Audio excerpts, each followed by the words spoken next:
boogeyman is real, and you found him. All right, you primitive screwheads, listen up. What's blood for, if not for shedding? I'm your #1 fan. I like to dissect girls. Did you know I'm utterly insane? We all go a little mad sometimes. Be afraid. Be very afraid. 7 days. I am Dracula. We have such sights to show you. Boy! I said, I'm not gonna hurt you.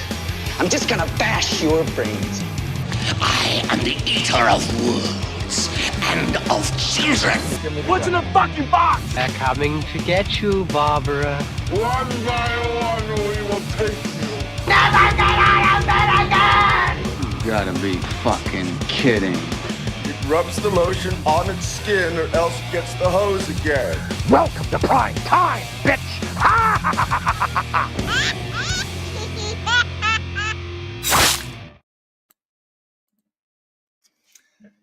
Welcome, horror fans. It is Wednesday, 7 p.m. Central Time. That means it's time for the Season 5 premiere of the Week in Horror podcast, the only podcast where it's better to keep the genie in the bottle. And if you, dear horror fanatic, are listening to us at the top of the week, remember, we do this live right here on YouTube every single Wednesday. So come hang out with us, see all the stuff our editor doesn't want you to see, because we do it live here. Yes, definitely join us this week for our season premiere. We are covering select horror films released September 24th to September 30th. Thank you all so much for joining us. I am JL, and yes, for this season premiere, I am alone. I'm holding down the fort myself. So I appreciate everybody being here. It's so fantastic to see everyone. We. So, but yeah, it's me. I'm holding it down. The guys are busy in the middle of time. I know. Eugene has got hung up on a set. He's dealing with that right now, and everybody's got, it's a busy time, and that's good. It's busy behind the scenes of Week in Horror, the stuff that we have going on. But yeah, so I apologize for the delay. I actually had to grab something. I realized I'd forgotten something, and I wanted to make sure. But I appreciate everyone being here. It's so amazing to see you all. First and foremost, let's make sure we get that Patreon banner up. There's all those amazing individuals who help to make this show possible. We do love you all so much. And appreciate your support. We absolutely do. Let's see who we have in the live chat tonight.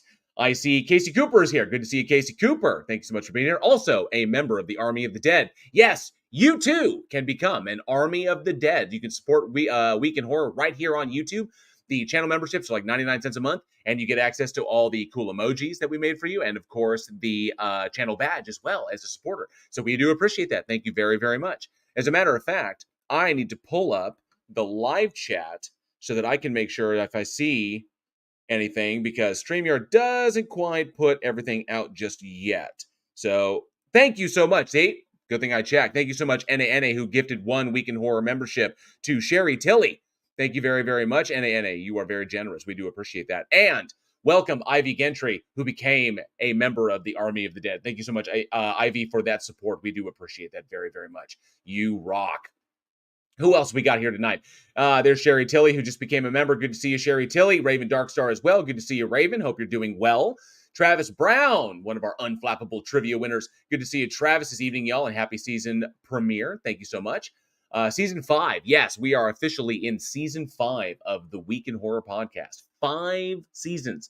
We just kicked this one off. So it's going to be an awesome, awesome year. All kinds of stuff that we cannot wait to show you. The stuff that we've been working on behind the scenes.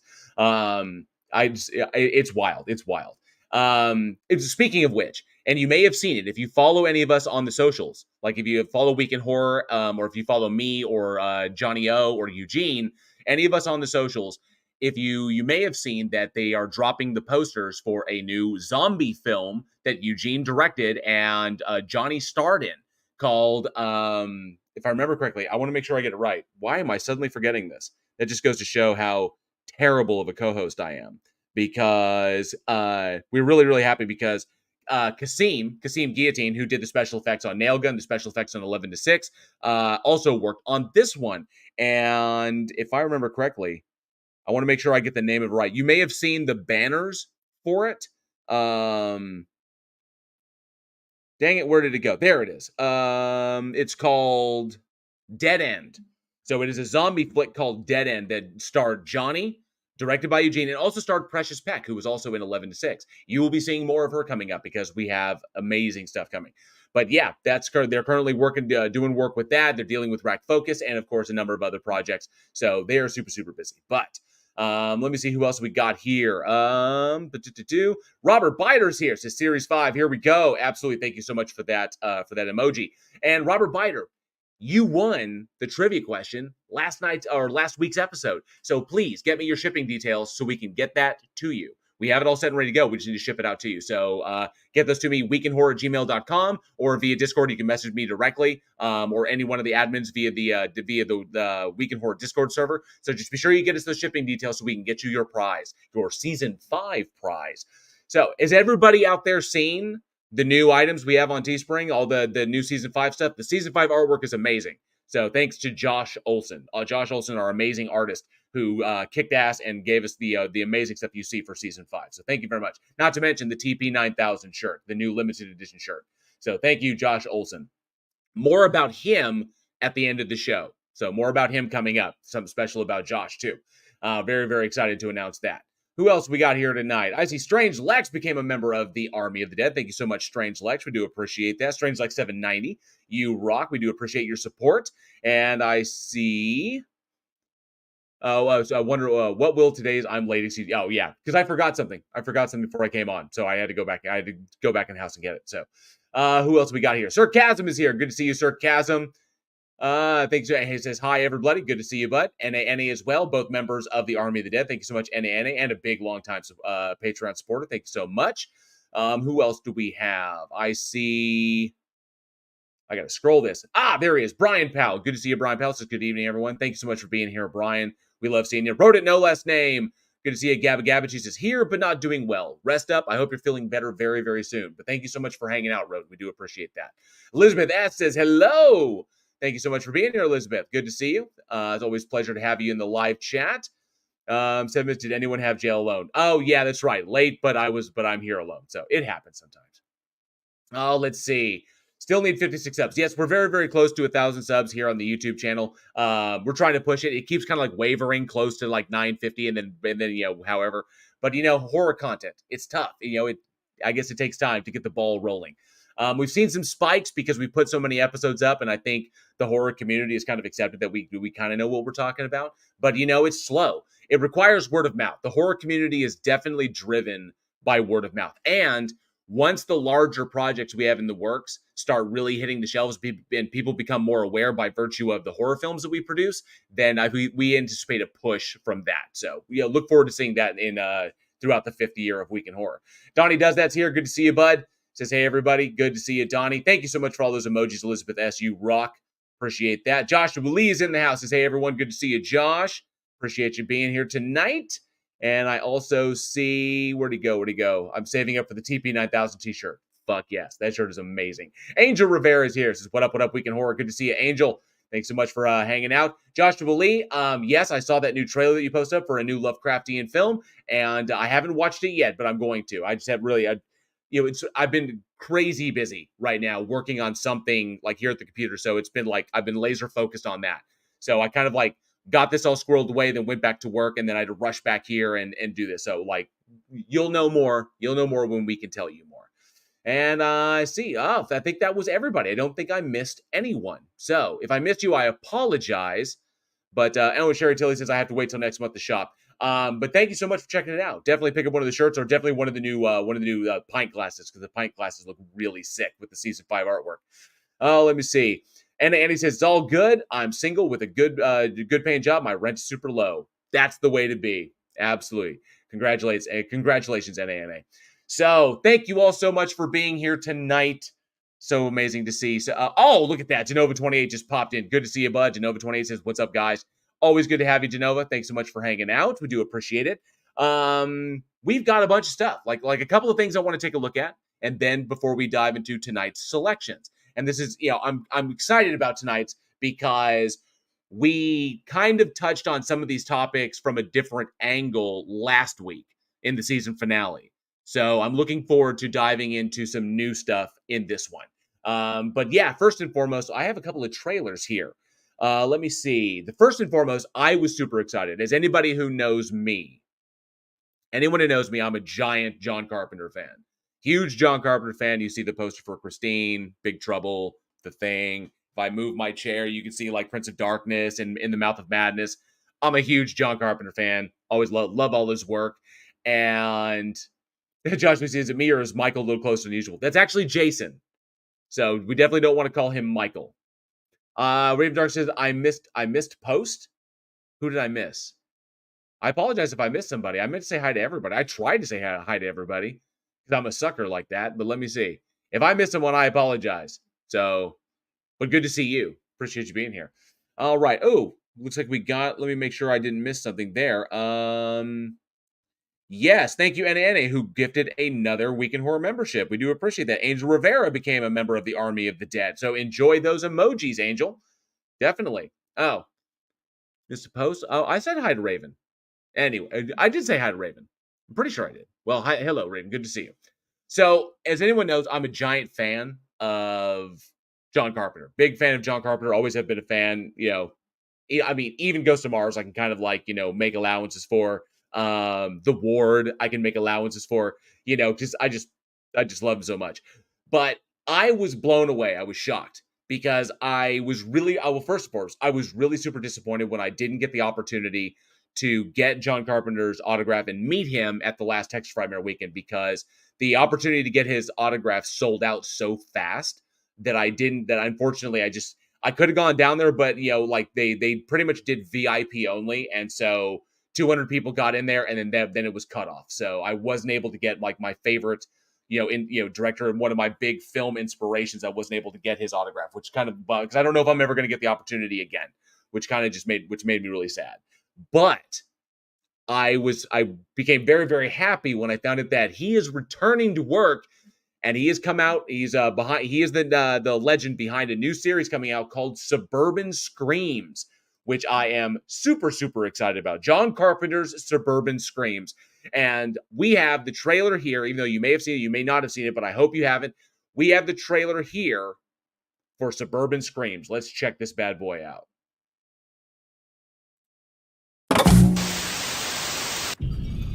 In every neighborhood, there's always that one house that you ride your bike past just a little bit faster than the others.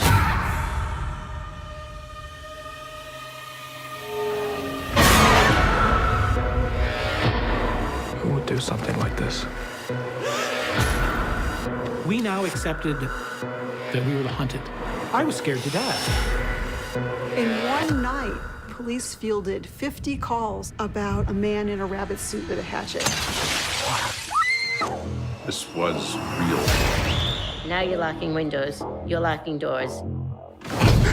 I know that house, and I know what it's capable of.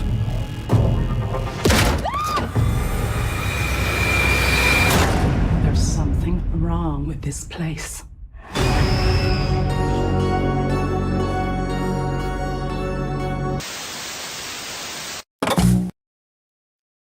Yes, that is the trailer for the initial trailer for John Carpenter's Suburban Screams. So, John Carpenter's Suburban Screams is an exploration of true tales of terror that took place in seemingly perfect American hometowns. And that is set to release October 13th on Peacock. And yes, Raven Darkstar says, figures, streaming only, bastards. It is streaming. Streaming is kind of the way it's going. But, so it's got, Travis Bress says, so it's Unsolved Mysteries, but without Robert Stack. I think it kind of along those lines, but real tales of terror that occurred, as handled or as presented by one of the greatest masters of horror that's ever lived. So I am very, very excited about it. I love the fact that John Carpenter is back, whether it's in a production or even if it's just in a production capacity. I'm so glad that he's back. Can't wait for that. So hopefully one day I will be able to get his autograph. Hopefully one day. Thank you so much, Sir Chasm, who just gifted one Week in Horror membership, one membership to the Army of the Dead that went to Travis Brown. So welcome, Travis Brown, to the Army of the Dead. Thank you very, very much. And I see Insane Angel is here. Says, what up, my good people? Good to see you, Insane Angel. Thanks so much for being here tonight. We appreciate that. Also a member of the Army of the Dead. Enjoy those emojis. So, John Carpenter's Suburban Screams coming to Peacock October 13th. Peacock is putting a real push into new horror content, which maybe for this Halloween season, I'm really excited about that. Very, very cool stuff. Because there's also You know, the Pet Sematary Bloodlines coming out, which I'm excited about because I just saw the trailer for that. I saw the trailer for that like last week. That one actually, you know, caught my attention. I was like, holy crap, this actually might be pretty good because that is, or maybe that's Paramount Plus. Is that Paramount Plus? Correct me if I'm wrong. That's Paramount Plus, right? So is Pet Sematary Bloodlines on Paramount Plus, and this one, and then Suburban Screams is on Peacock, and then you've got the new Jason, and the new Jason series is, or the prequel Crystal Lake series that's coming out on Paramount Plus as well. So all kinds of cool stuff. Paramount Plus. Thank you very much. Yeah, so I was right. You know, so I was good on that correction. Excellent. But Peacock is not the only streaming service that has something new coming out, and I am ultra excited about this one. Thank you so much, Insane Angel. My favorite horror freak. Thank you very much. I appreciate that. New Exorcist also looks pretty good, Denova. You are correct. You are absolutely correct. But we have something new because Peacock is not the only thing with the streaming service. Not the only thing coming out, because while Suburban Screams comes out Friday the 13th, October 13th, which is Friday the 13th, Netflix has a new one from Mike Flanagan coming out October 12th, the day before. So we got like the 12th and the 13th, binge time. And this is the trailer for, you know, everything Mike, in my eyes, in my personal opinion, everything Mike Flanagan does turns to fucking gold. Everything he's touched has been amazing. Going all the way back to Absentia, to his Ouija Ouija board short film, Absentia, Hush, you know, Dr. Sleep, Midnight Mass, the Midnight Book Club. Everything he does is just phenomenal. And he can work in any aspect of psychological horror or just straight horror. I love Mike Flanagan's work. He's absolutely awesome. And this one's coming out on Netflix. This is the trailer for The Fall of the House of Usher. So Mike Flanagan, who has adapted King, who's taken done Lovecraftian work, who's done Lovecraftian style work, is now adapting Edgar Allan Poe. So here is the trailer for The Fall of the House of Usher, starring a solid amount of regulars you would recognize from Mike Flanagan's stable. Here they are. Let's fire up the terror tube. Love the terror tube.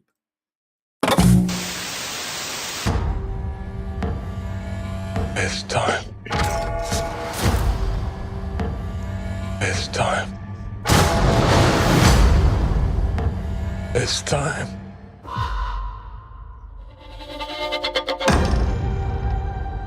Your Honor, no matter how much evidence stacked against them, the Usher crime family stands stronger and darker than ever before.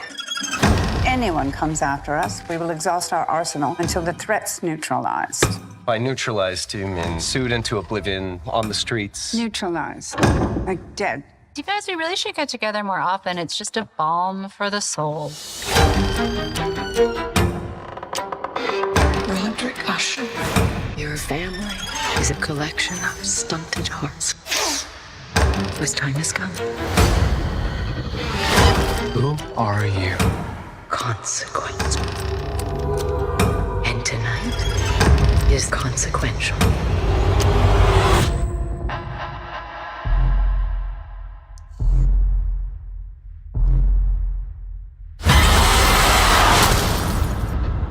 I'm gonna head out. I've got an appointment with your dad. Your brother's dead. This is tragic, but a few "my heart will go on" tweets will pad it out. This was no accident. You have been targeted. And this woman knows everything. It's time, Roderick. What did you do? I'm afraid you're ringside for my reckoning, old friend. I don't even own anything funeral black. Wait, that's not true. It's just fucking satin. Satin is silk for poor people, and no one should wear it to a funeral unless they died in it. Are we safe? If we don't stop her, you won't have a family left. Frankly, I think you've forgotten what I am. Nevermore. Nevermore. Nevermore.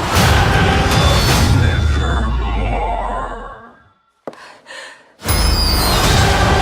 The House of Usher. May it rest in peace.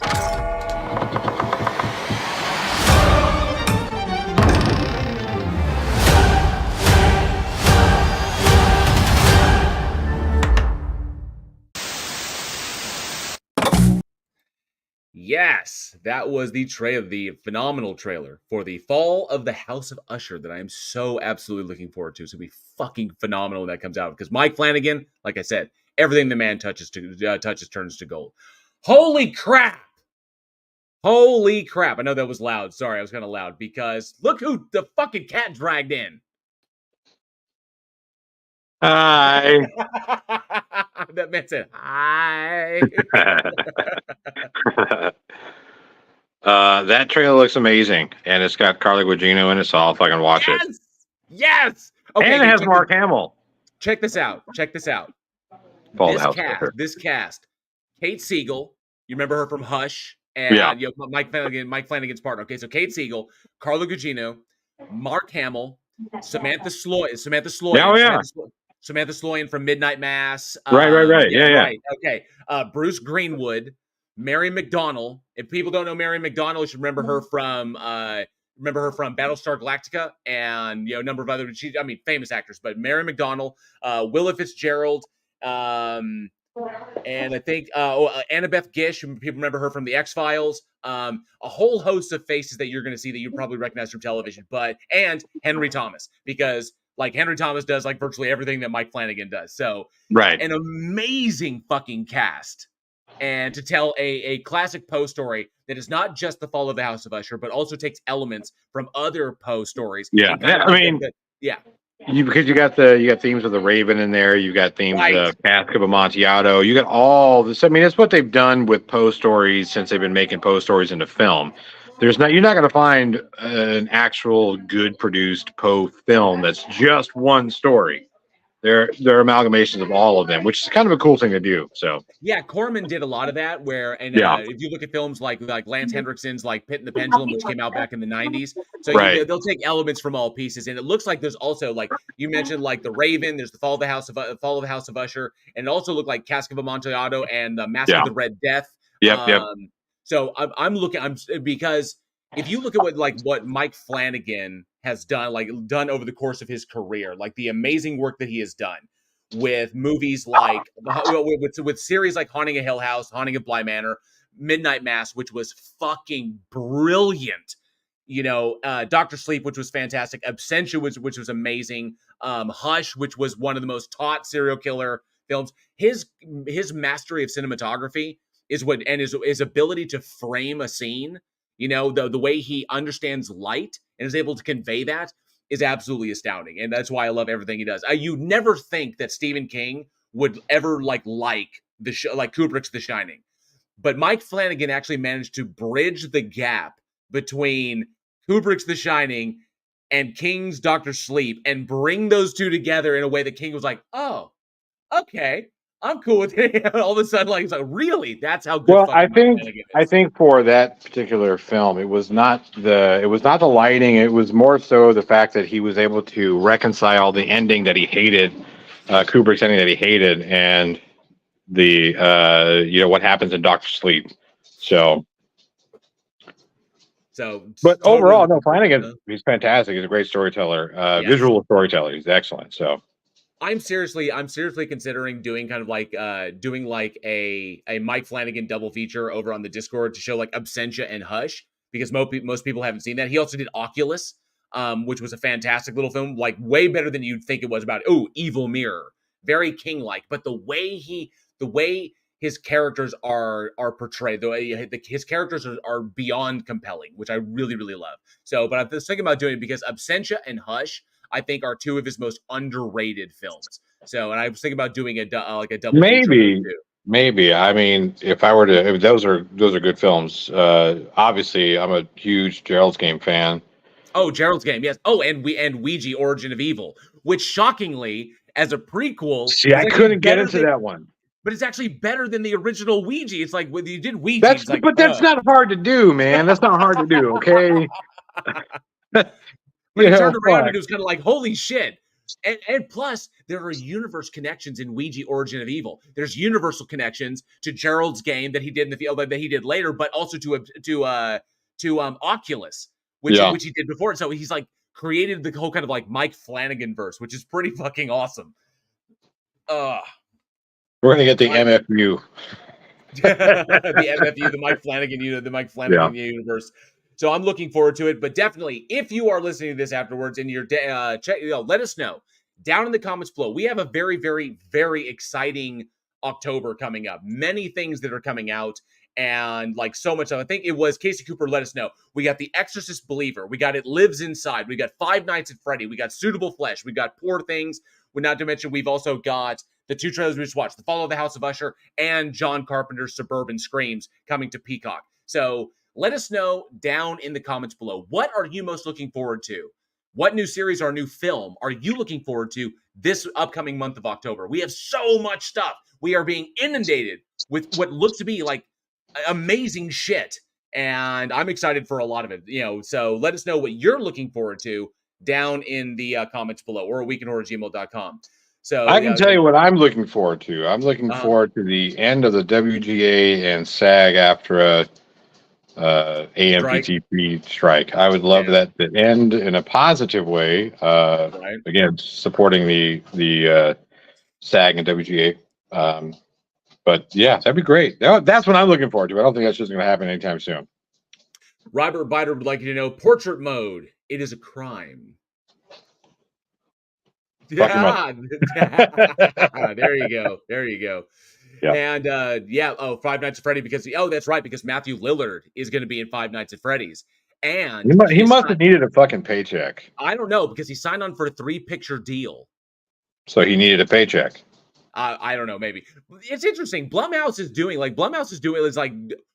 going hard in the trilogies, because Blumhouse did the Halloween trilogy, and now they're set Don't fucking remind me. And now they're set for an Exorcist trilogy, starting with Exorcist Believer. There's supposed to be 2 more films that follow after that, because Ellen Burstyn is signed on for 3 films as well. Matthew Lillard is signed on for 3 films in the Five Nights at Freddy's franchise. So it looks like Blumhouse is moving really hard into the franchise category, or at least trilogies, setting up these little trilogies or franchises, which I think is kind of interesting. Well, Blumhouse executives, we have a trilogy that we would like to do. So send us a lot of money and we'll do it after the strikes are over. Get Jason Actually, Blum A24, we could do A24. So get Jason Blum on the phone. I want to talk to Jason Blum right now. Suzanne, get him on the phone. Get him on the phone. He's not taking your calls. Fuck. That's the story of our lives right now.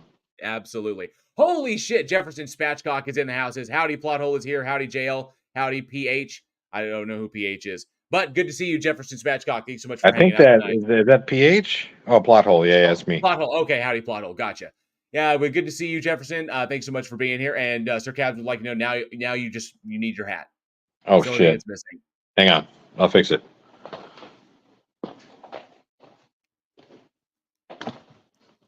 Oh, yeah. There. Fuck yes.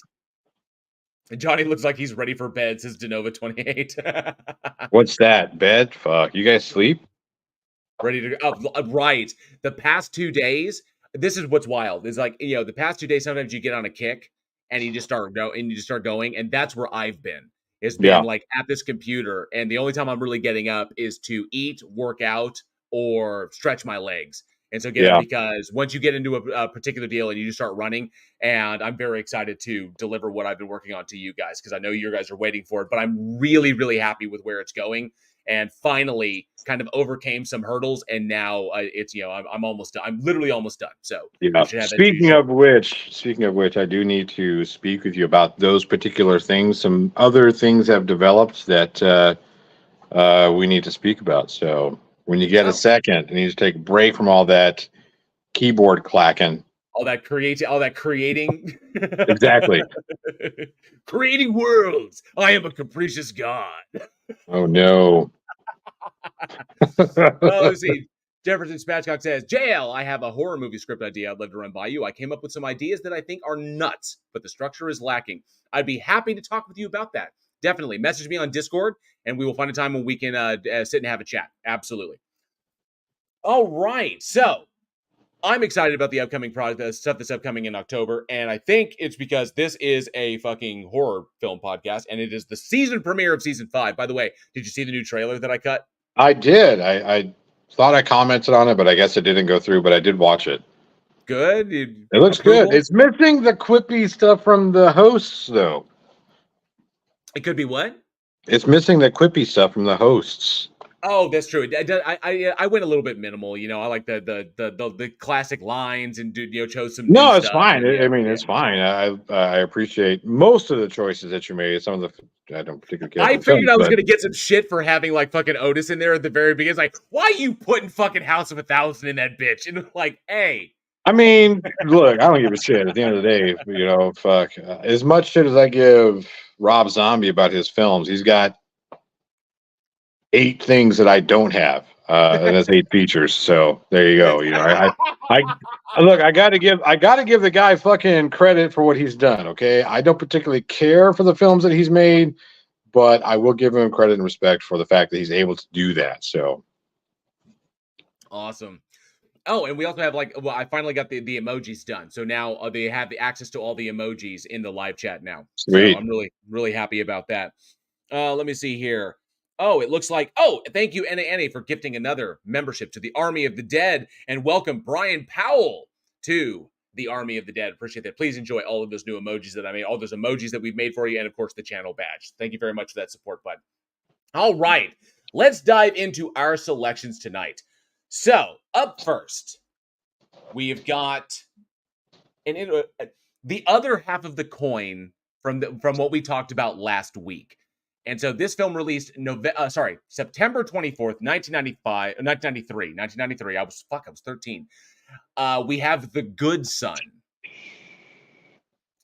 So let's check out this trailer. Let's cue up the terror tube. The look on your face. He's just like, he's so fucking goofy. You know this one? Great big gobs of greasy, grimy gopher gut, mutilated monkey meat, chocolate little piggy feet, French fried eyeballs swimming in a pool of blood. That sure tastes good.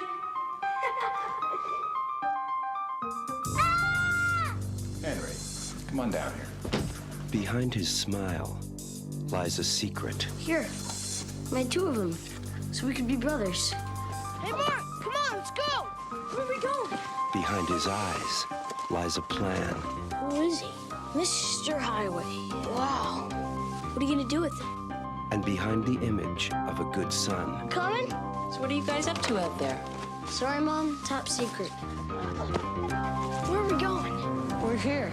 lies the terrifying truth. Say goodbye.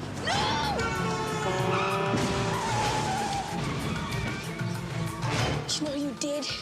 You could have killed people. I feel sorry for you. I just don't know how to have fun. What? You're a doctor. You know things. Well, some things. What if there was this boy? And he did these terrible things because he liked doing them. Such a sweet little thing. It'd be too bad if something were to happen to her. Would you say he was evil? I don't believe in evil. You should. When innocence is just a mask. Do you really think I'd hurt her? You wouldn't. Poor Mark. So violent. When trust becomes a weapon, then anyone can become the next victim.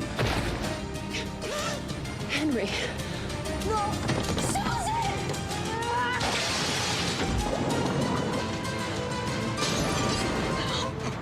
If I let you go, you think you could fly?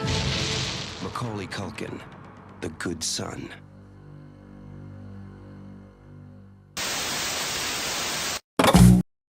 That's an incredibly long trailer. That is it is a fairly long trailer. It kind of is. Yeah. That was back in the 90s when you could do that, though. Yeah. Jefferson Sebastian says, before Mordor, Elijah Wood would have to contend with a darker horror, the Culkin. The Culkin. And yes, Raven Darkstar, that was Elijah Wood in one of his early roles. Did you know that Elijah Wood's first role ever was Back to the Future 2? Yes. He was a kid. No, was it? Yeah, it was 2, not 3. It was 2 because he set up the joke to happen in 3. Yeah. Yeah, because he was one of the kids playing the futuristic game, the shooting game, right? Like, you have to use your hands? That's lame. And then they walk off. So right. But yes, The Good Son, an American psychological thriller directed by Joseph Rubin and written by Ian McEwan, starring Macaulay Culkin, Elijah Wood, Wendy Crewson, David Morse, and Jacqueline Brooks. Though the film essentially follows Elijah Wood's character, Mark, who, after the death of his mother, is left with his aunt and his uncle by his father, because his father has to travel internationally. And while staying there with his aunt and uncle and his cousins, he begins to realize that his cousin, Henry, is not all that he appears. And let's just, let's face facts. He's, a fucking psychopath. And things begin to unravel from there as he tries to protect the family from Henry's increasingly dangerous behavior. I thoroughly enjoyed this one. This one was fascinating because obviously, the biggest thing we have to look at is the breaking of type. Because before this, who was Molko? Go ahead. I was gonna talk about that because not many people don't know that the only reason why we have this film with Macaulay Culkin in it is because we have Home Alone 2. So Culkin's dad, when approached about Home Alone 2, said he would only do Home Alone 2 if he was cast in this particular role in The Good Son, because he wanted to make sure that Macaulay Culkin was able to break type. Because at the time, Macaulay Culkin had really 3 films, or 2 films, actually. It was Home Alone, and then the one we did with John Candy, Uncle Buck, where he essentially played the same type of character. Also My Girl, because My Girl was 1991. So right, that's true. Yeah, true. His glasses. So he had those 3 films. His glasses. Yeah, that's so fucked up. But that was his type. He was a sweet, innocent boy, blah blah blah. And his dad was like, "No, we need to break away from that." Because so he'll do Home Alone 2 if he gets cast in this role. So that's the only reason why he was even considered for this, because his dad lobbied hard for it. And yeah, it was a huge step away from. This is one of those movies though that I think would have done so much better, because it was not well received. No, when it first came out. And it was because of Culkin's character. I think it would have been so much better had they done just like a teaser trailer and let people know, like kind of left it more ambiguous as to who the quote good son was, between Elijah Wood and Macaulay Culkin, and let them kind of figure it out in a theater.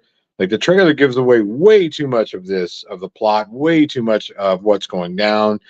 They should have left it more ambiguous. Then audiences would have found that shit out like real time as they're watching.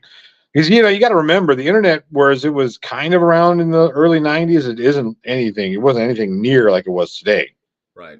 So spoilers weren't very well weren't easily found.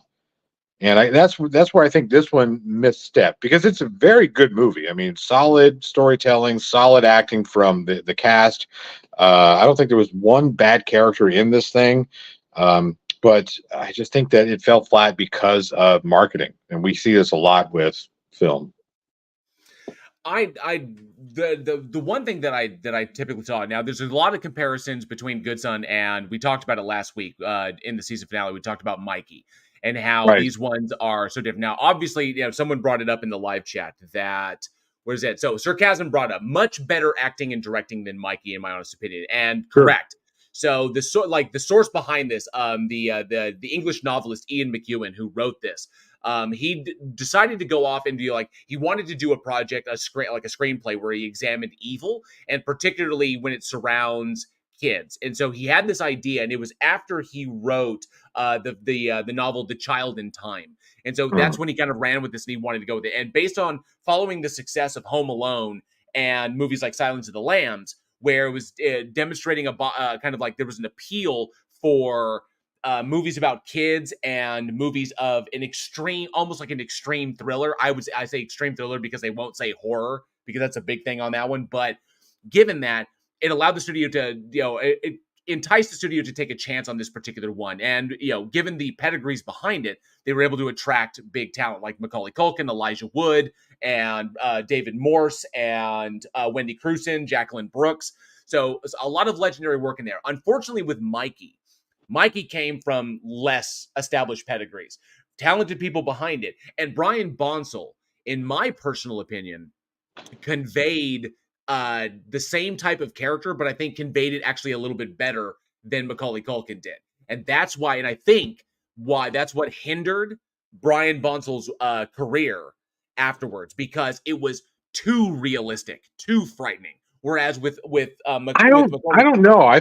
So taking a look at both of the performances, I honestly think Culkin's was better, because Culkin was able to lean into that innocence that he had, that just like natural believability for being this sweet, innocent young kid.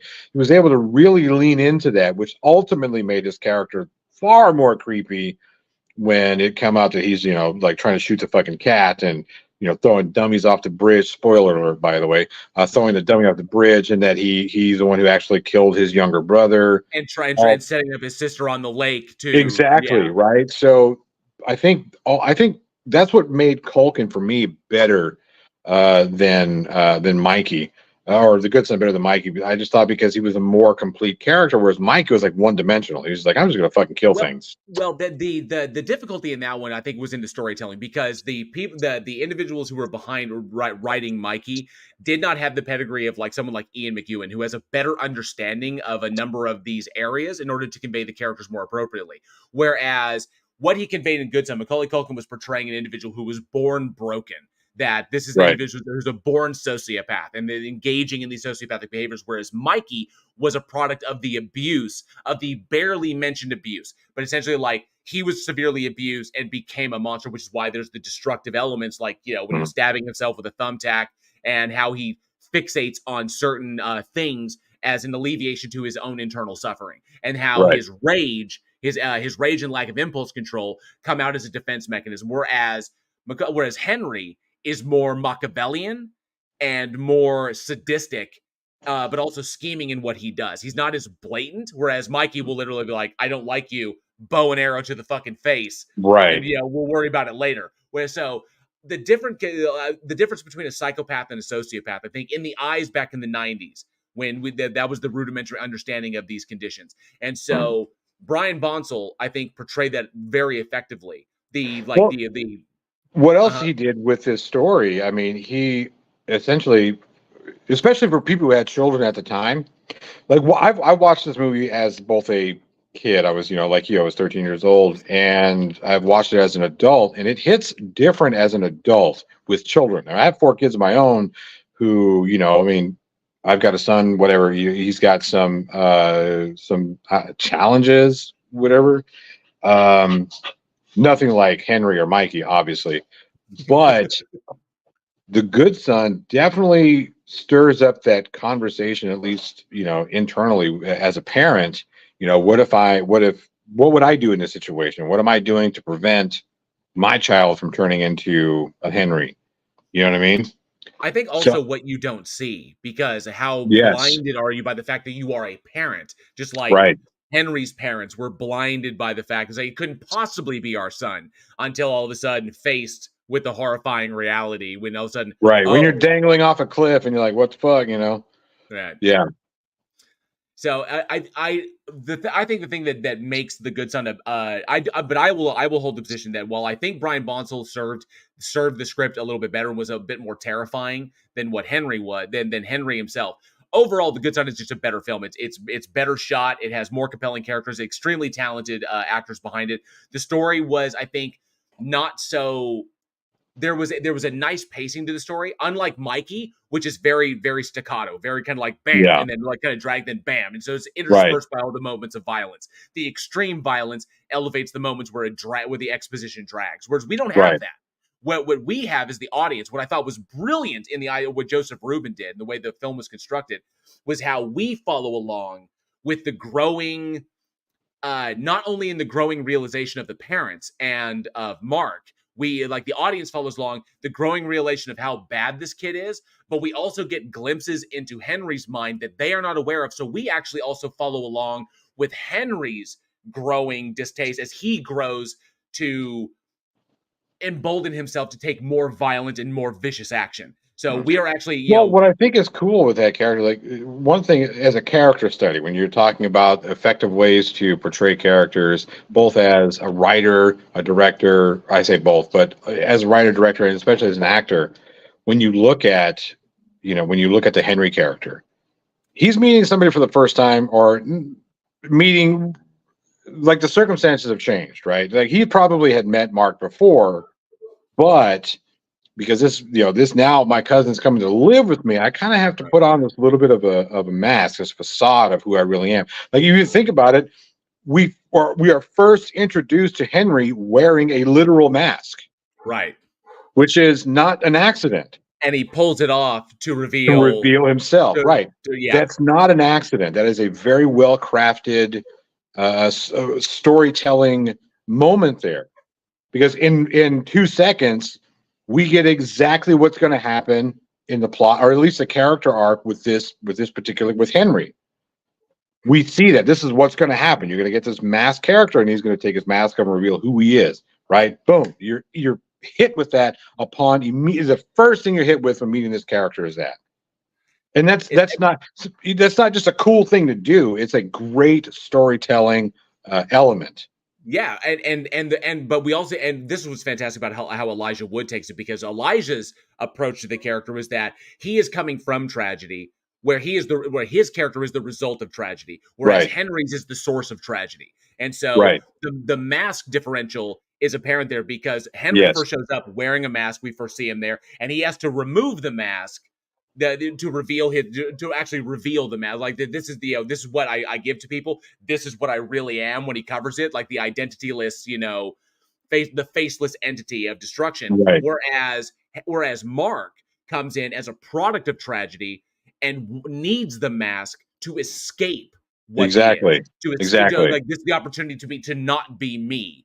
And so they both come in, and you can see where Henry misinterprets that, the willingness for the graciousness that Mark has. You give me this, and I can use it to escape myself and escape my tragedy.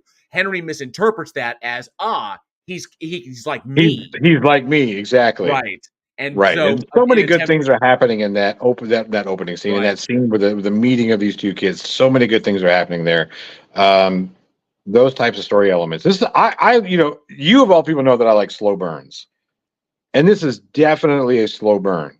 When we get to the fever pitch, the climax of the film, one of the best crafted stories of the 90s for certain, because it is just fantastic. Everything about this movie, storytelling wise, character development, even your secondary characters, like the younger sister, the mom, the torment and the grief that she goes through, the whole thing, right? Because their youngest son was killed or tragically died. They don't know the circumstances at the time. Drowned, right?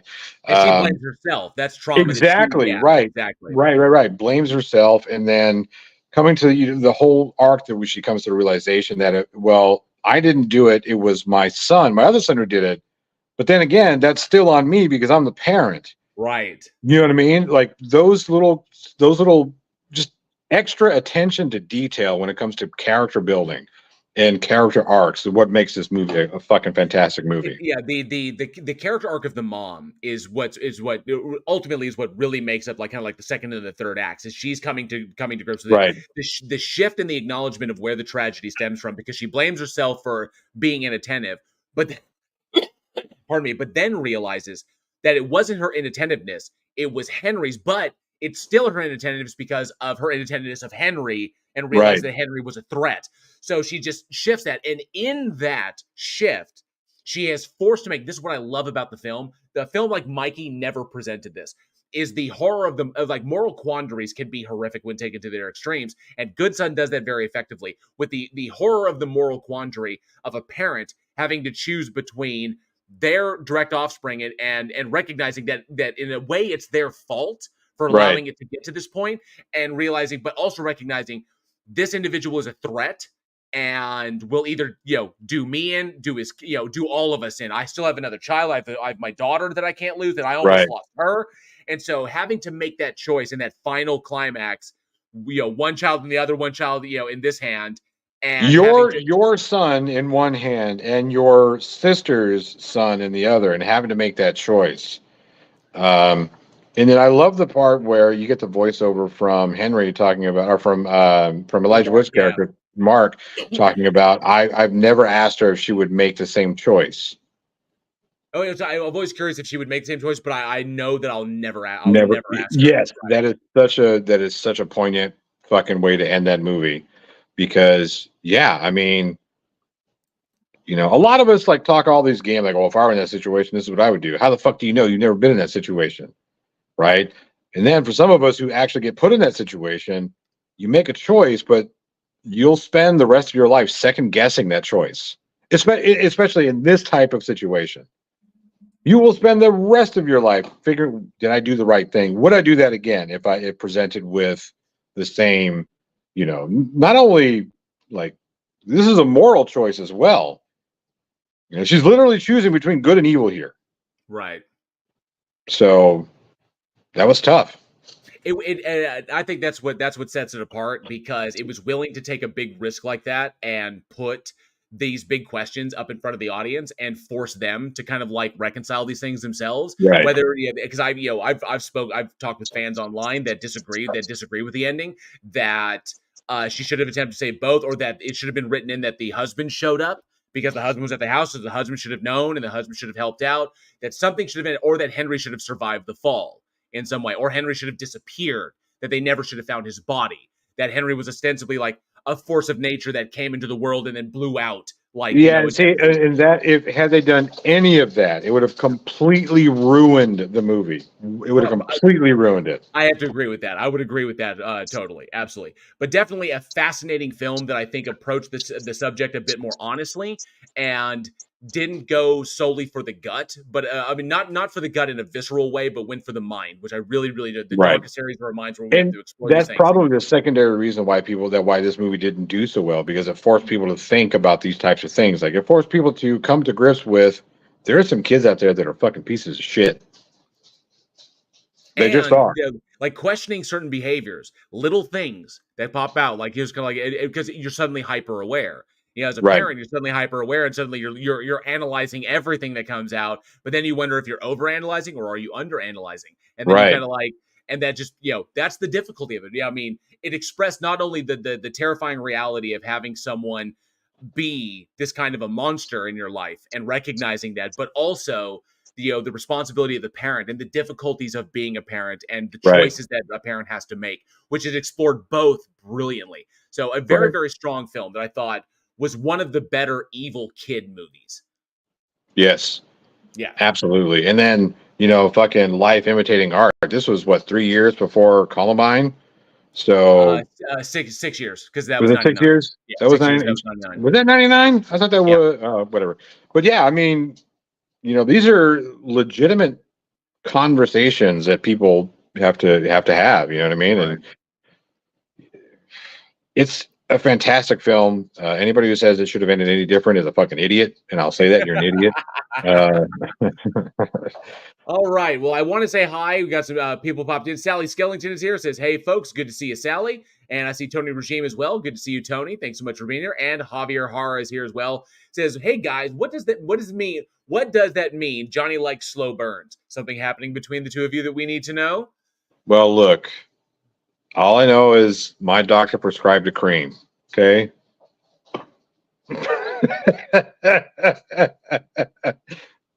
So much so that he had to mute himself. You remember that? You remember that time we went down to Mexico and you got that rash? I don't remember that time. Oh no! Oh no! Sarcasm says, seriously though, the way that many of the shots were framed, like the skating scene where the little girl is having a blast in the background while Culkin is hinting at her sudden demise, many of the scene, what I interpret is that because Henry, this is what I love about that, why that cinematography works so much. I'm quite certain that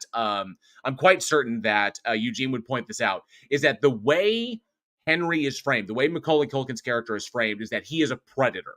So he is looking for his next target, and he's getting that. So he's the shots are framed as though he were a cat getting ready looking for that moment, right? To attack the bird or to attack the mouse. It kind of like is there, and when you understand like cats as predators instead of as pets, you understand that they are like devastating, and they're exceptional hunters, and so that's the way he was framed. Biding his moment, looking for the angle, Right. You know, waiting for that opportunity, the best opportunity to strike, and then strikes lightning quick, and then it's all over. Whereas that's how Henry does. So that preparation, that building of energy in each scene, the way Henry moves towards the frame or slightly off the frame as he's gauging the distance to his prey.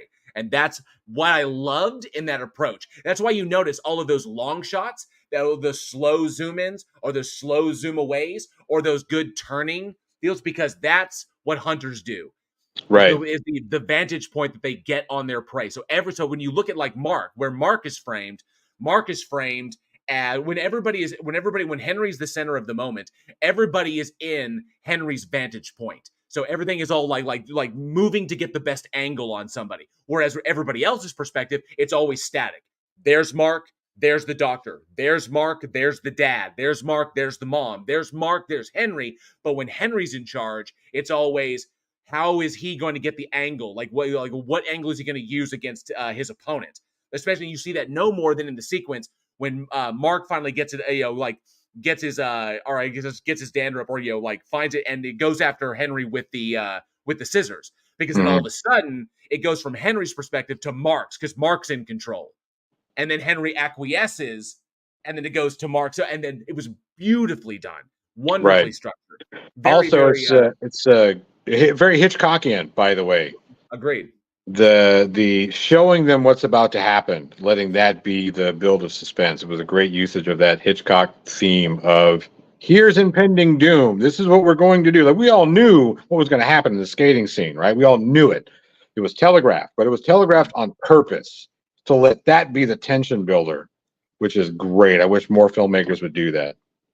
Hell yeah. All right. So the question that I have for the audience tonight. So Elijah Wood, this is one of his earlier films, but since then has had an extremely varied career. But one thing I love about Elijah Wood is that he is willing to go hard in the paint in any genre, and that it includes the horror genre. He's not one of these actors who will shy away from a horror film just because it has the word horror in it. You won't see him doing like, I can only do thrillers, you know? Right. He's not that kind of actor. So there are a number of Elijah Wood horror films out there. You know, this angel-faced, blue-eyed, adorable kid, and has done some really, really hardcore shit. So my curiosity is, what I want to ask the audience, what do you think is the best Elijah Wood horror film? Because you've got movies like Come to Daddy, you got movies like Cooties, Open Windows, Maniac, hardcore stuff. So let us know what you think is the best Elijah Wood horror film. Down there in the comments below, or at weekinhorror@gmail.com. Radio Flyer.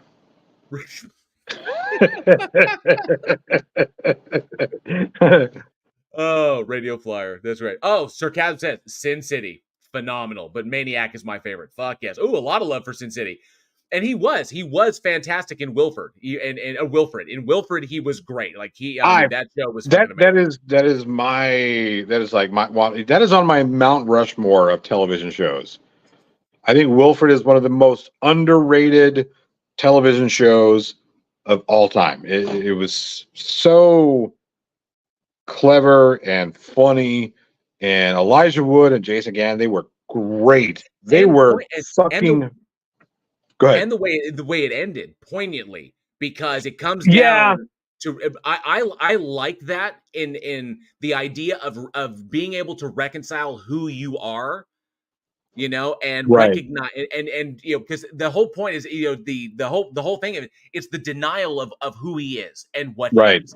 And then his ability to finally acknowledge, this is who I am, and now I can move forward in my life instead of being stuck in the basement smoking weed with Wilfred. It's the neighbor's dog. With the neighbor's dog. God, I fucking love that. When Santa, that was such a good. One of my favorite moments was when Santa comes in, Ryan, and he just shits everywhere. Shit was fucking. I knew this was going to be one of my favorite fucking shows. The second episode, when the opening scene, Ryan's talking about how he broke up with this beautiful woman because she finger banged his ass, and the line from fucking Jason from Wilfred was, something about it, you mean to tell me that you broke up with a tiny piece like that because she did the saintly act of knuckle busting your asshole? I was like, that's it. This is it. Sold, my friend. Sold. That's right, Buck. I was hooked. And then when Dwight Yoakam showed up, I was like, fuck. Bruce is great. Fucking amazing. This show is beyond brilliant. Oh yeah. I would actually go so far as to say that the American version is actually better than the Australian version. I agree, and I'm probably going to take some shit from that because not that the Australian version was bad. It was funny. I just thought that Gann and Elijah Wood were so much better. They had more chemistry than the other two. And then of course Fiona Gubelman was great. Even what's his name? Klein was good in that fucking thing. He played a great douchebag. Oh, Chris Klein was fucking amazing. Yes. When he shows up, it's kind of like, really? Because it almost reminded me of Just Friends. Because he comes off as like that I'm the all-American guy and everybody loves me and I'm an EMT and I have everybody's best interest in mind. No, he's a fucking asshole and he is like all of this shit is subversive. That's why I love that. And the chemistry in it was fantastic. Very similar to the American version of Shameless and the British version of Shameless. The American, the chemistry between the characters is the best. A lot of love for Maniac in the chat. A lot of love for the faculty. Travis Brown says North because that was a horror film altogether.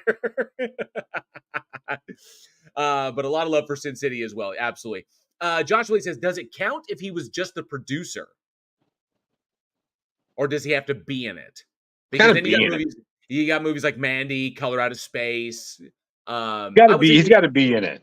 I would say he has to be in it. He has to actually be in the film. So like the faculty, you could count the Good Son in there. I think the Oxford Murders, Child in the Night, Cooties, Come to Daddy, Open Windows, which is the one he did with Sasha Grey, who sorry, but nonetheless, Maniac. So I know he produced a bunch, under Spectre Vision. But definitely let us know down in the comments below or weekinhorror@gmail.com. All right, let's move on to our next one because we went hard in the paint on the Good Son. Because now we've got this one coming up, and I'm looking forward to hearing what you think about this one because this is in the post Scream universe. So we've got released September 25th, 1998. We have the horror icon studded and teen sitcom stars Urban Legend. Let's check out this trailer as he shakes his head. Cue up the terror tube. This is a terrible tube. We discussed folklore. Today we get more specific. But it has Robert Englund in it. Call an urban. It's amazing. Contemporary folklore passed on as a true the Noxzema girl. Something you might have heard the Joker. About seeing pop rocks and so. Don't you dare call him the Joker. Stomach and your intestines first. Voila, still alive. Mr. Brooks, please. He's gonna explode! Somebody call 911!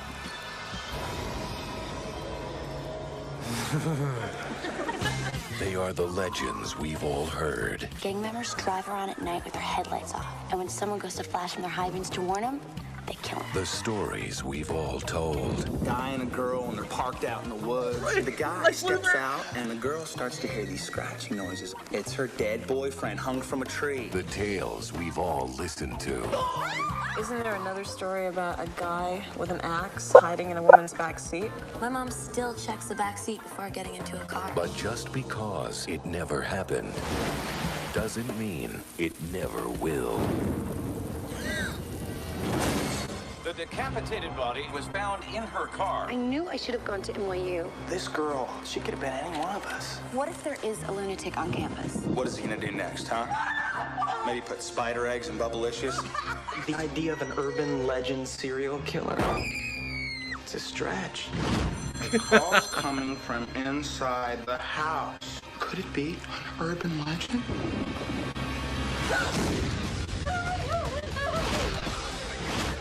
Something I can help you with. I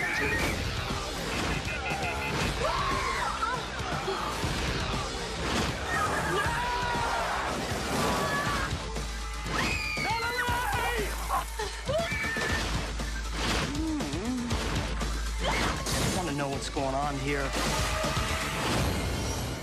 there is taking all these urban legends and making them reality. Urban legend. Have you heard the one about the microwave?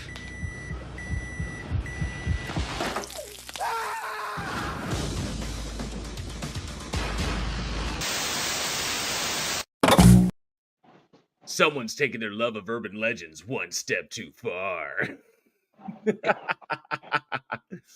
So, yes, Urban Legend, an American slasher film directed by Jamie Blanks and written by Silvio Horta, and starring a cavalcade of people you've seen. You know, Jared Leto. Yeah, Jared Leto, Alicia Witt, Rebecca Gayheart, Joshua Jackson, Loretta Devine, Tara Reid, Michael Rosenbaum, and the legendary Robert Englund. Not to mention Brad Dourif, Julian Richings, and Danielle Harris also show up in this film. If I remember correctly, yeah, that's right. And the legendary John Neville showed up in this thing. So like they got all the names. Let's bring them all in for this particular film because this was 2 years after Scream. So because I think we can safely say that the reason this film exists is because Scream existed. And so that kind of reinvigorated the slasher genre and trying to find ways to reinvent the theme. But I will say that the only thing that this thing really did that Urban Legend did was it opened up, I would say, the genre to re-examining or to, it stoked interest in the concept of urban legends once again. Whereas as far as entertainment goes, it wasn't really hot at that moment. They were back in the 60s and the 70s and the early 80s, but then they kind of died off. And this one kind of reinvigorated that back. It got its own trilogy. There's 3 urban legend films, and they're all terrible. Progressively worse, we would say. I mean, it started somewhere down here, and then the second one came out, and third, they just went like. Now, I would give like a breakdown as what this film is about, but the trailer kind of spells it out. It's a serial killer who starts killing people in ways that mimic urban legends that people are talking about. What happens when you use too much Noxzema? You turn into Rebecca Gayheart? I have no idea. Who was Rebecca Gayheart in this movie? The Noxzema girl. And the Noxzema girl was the killer. Yeah. Oh, so if you use too much Noxzema, it turns you into a psychopath. Exactly. Makes you a crazy person. It's a great branded entertainment there. So the problem with this one, okay, I always thought that the premise was intriguing. It did have an intriguing premise. This was the kind of classic thing where it's like, let's follow in the wake of Scream and not only, try and, reinvent or like bring something new to the slasher genre that hadn't been done in a while, but also in a meta way as well, where we have characters that are commenting on the state of the film itself. You're like, hey, like Jared Leto with that line in the trailer, the film that we're in is ludicrous. This is kind of a stretch. It's literally the plot of the film you're in. So self-referential humor, meta humor, breaking the fourth wall. These are all things that were progressively becoming more and more acceptable because of Scream, the self-referential humor and satire in Scream. So that's where it's kind of uninspired, I think, because it didn't do anything new with that. It just rested on its laurels there. Although it tried to inject something new into the genre, trying to bring up something again that hadn't been touched in a while, which was the idea of urban legends. But ultimately, is just kind of a by the numbers formulaic slasher film with the urban legend trope. So while full of big actors who were getting their opportunity, who were developing their names at the time, really just kind of like it's just another one in the bucket. That's the way I always came with it. Not it terrible. Was lazy. No, it was terrible. It was fucking lazy. I wouldn't say it's terrible because at least it's shot well, it's cut well, it's edited. The pacing is okay. It's not. It's not shot well. I mean, technically there's nothing really wrong with it, but that's the problem, right? They took no risks, none whatsoever. They took zero risks. True, 0 risks. I can forgive a misstep on, on shot selection or whatever, as long as you're doing it because you're trying something. This was very paint by numbers, and they only used 3 numbers. So it was just so fucking. There was a formula, and it was let's star-studded cast, or at least young cast that's up and coming, or the casting was very. Hey, look, I think it was the WB at the time that turned into, that turned into CW. But we're going to use these fucking Jared Leto, who to this day was like, "No, I wasn't in that movie." Like, Yeah, dumbass. Yes, you were. So the one thing that gets me on this is and Raven Darkstar brings up X-Files did it better. And you're right. X-Files did do this better. They did this concept better. But my biggest issues on this one, and people may not like me for saying this, even though I think that the two biggest problems were that the biggest problems in this film was not necessarily the writing, not necessarily what they were trying to do. We're in a post-Scream world, so we come to expect certain things. But the two biggest drops, like the big ball drops, were the casting of Alicia Witt and Rebecca Gayheart in the roles that they were in. Because I know that Alicia Witt is is a talented actress, okay? Because I've seen her in her early stuff when she worked with David Lynch, because she was in Dune, she was in Twin Peaks, and I saw her when she was young. But this is my opinion. Don't hate me for this. Alicia might hate me for this, but something happened along the way where something was lost. I fucking hated her performance in this film. That's what kills me. That's what literally killed me. I hated her performance in this film. Out of all the things that you could hate in this movie, that's the one. That's the one you rest on. For me, it was that bad. I think that she was miscast. I think that she took the role for the wrong reasons, and I think that she was inappropriate to. I don't think she. I personally, I don't think she's final girl material. That's me.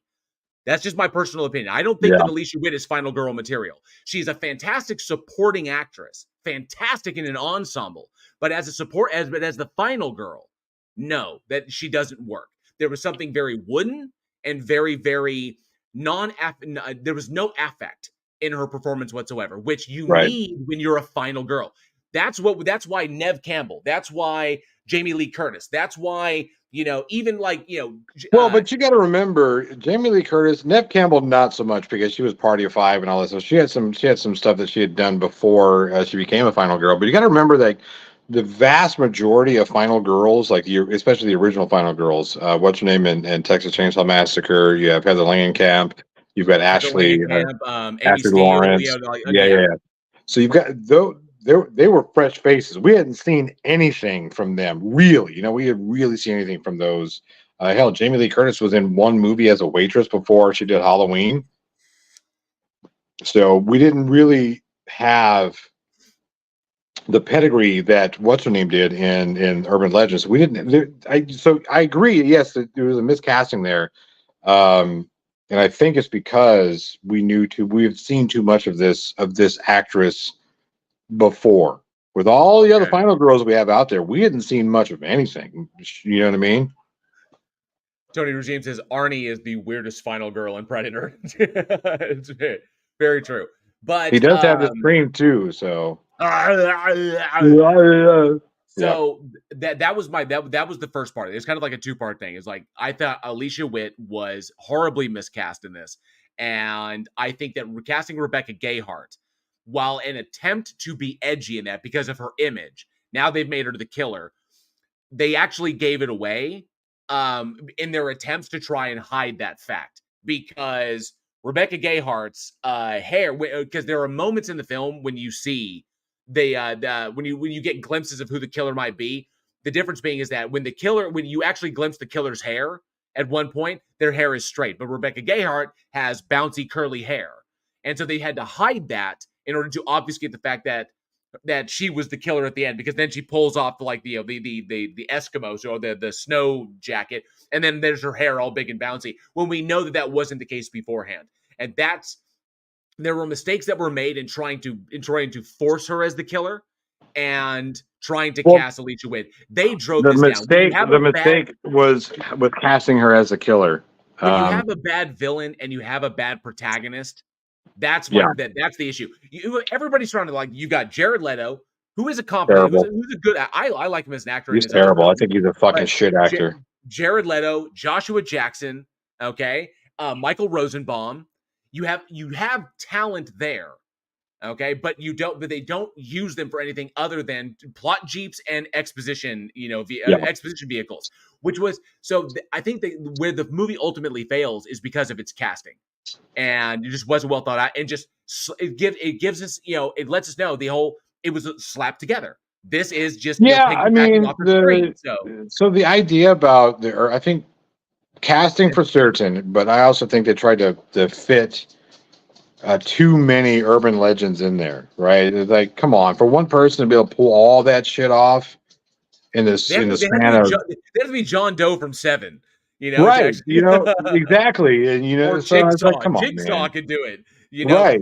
not Party Girl, not Noxzema Girl, who was in Scream 2, who was Right. like the ditzy girl in Scream 2. So no, but yeah, there's so many missteps with this movie. It just well, I remember when it first came out, the opening scene I thought was pretty cool. I was like, all right, that's kind of cool, the opening scene. Oh, it's in your back seat. Oh, dog's gonna bark.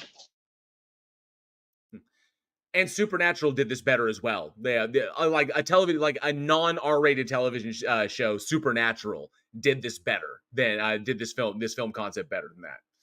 So, Johnny's got noise going on in the background, but yeah, that's predominantly, I think, where the film fails. It was an intriguing premise that could have gone in an interesting direction. I think it would have been better to have Robert Englund as the bad guy, even though that would have been kind of predictable. I think it would have worked better having the professor taking out his students. Like the professor's gone mad or something is, aggravated him. And he's targeting his students as some sort of whatever. So that actually that would have made more sense to me. It would have been like, oh, it's Robert Englund. Oh, he's the bad guy. Instead of be like, oh, it's Robert Englund, but he's not the bad guy. No, I would have just gone with it and been like, it's Robert Englund. But I mean, if you're gonna do paint by numbers, you might as well paint by all the numbers. You might as well paint by all the numbers, right? So that's where it kind of falls flat for me. Ultimately, it was like Denova 28 said, it was piggybacking off of Scream. It was slapdash. It was kind of thrown together really, really. It's like, oh, here's this. Let's do this. And because all of a sudden everybody's interested in it. And, unfortunately, that's what you get.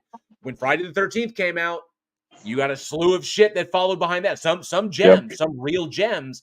But then you had also like a trough of bullshit. There's like, oh, let's jump on the mass killer at the right. The mass killer frenzy. So it happens. It's what you expect. It's definitely better than the two films that followed, which was, Urban Legend. Can't remember the second one, but and then you had the Bloody Mary one, which wasn't even connected. But here's the big thing. They were planning on rebooting this thing, on rebooting Urban Legend. I'm so glad they stopped. Unfortunately, it was derailed by COVID. So when the pandemic hit, the studio lost interest and they weren't going to go for it. But if I remember correctly, I think it was Eli Roth was the driving force behind that reboot, which I think is, crazy, but nonetheless. But the idea is still out there. There's still a reboot script floating around, which means at some point they may want to actually try and do this. So that's my question for the audience. Just don't do it. My question for the audience is: I answered it already. Reboot, yes or no?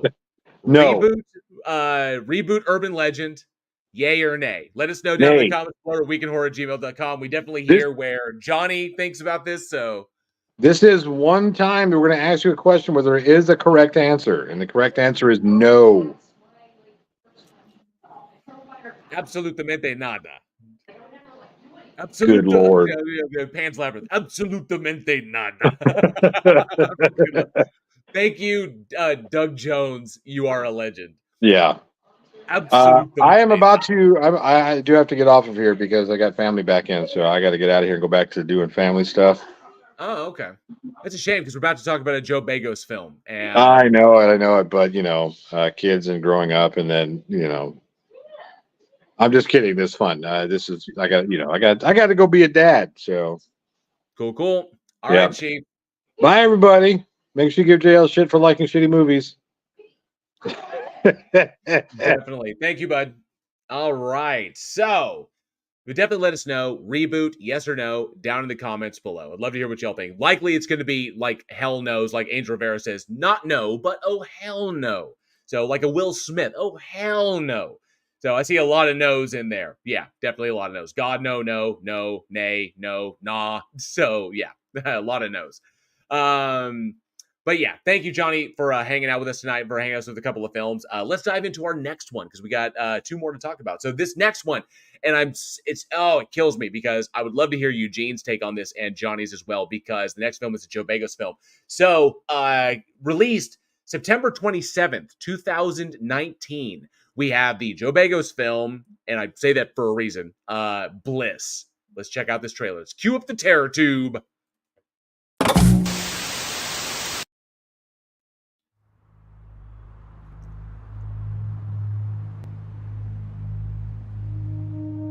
Nikki's pushing me to drop your pieces. I'm going broke. I can't live off of nothing. And I can't live off 10% of nothing. I haven't finished a painting in 3 months. Try this. It's the closest thing they got to a pure, uncut mix of cocaine and DMT.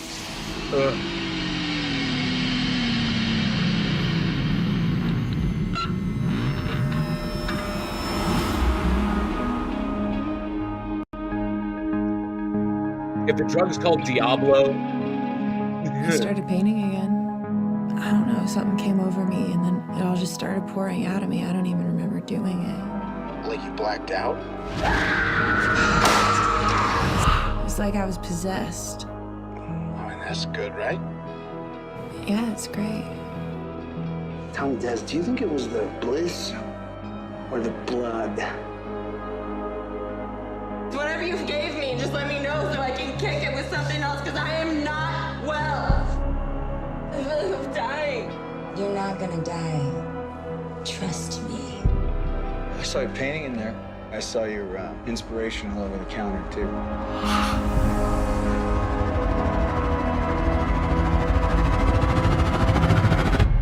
You know what's wrong. You don't give it up. You can't.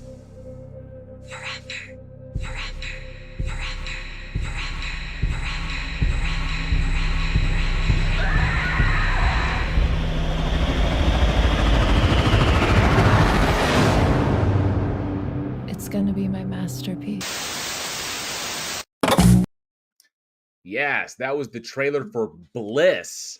Actually, I thoroughly enjoyed this film. So, Bliss, written and directed by Joe Begos, and starring, make sure I pronounce this correct. So, Dora Madison, True Collins, Reese Wakefield, Jeremy Gardner, Graham Skipper, Chris McKenna, Rachel Avery, and George Wendt, and Abraham Ben Ruby. The film follows an artist named Desi who has been suffering from a creative block recently and has not been able to paint.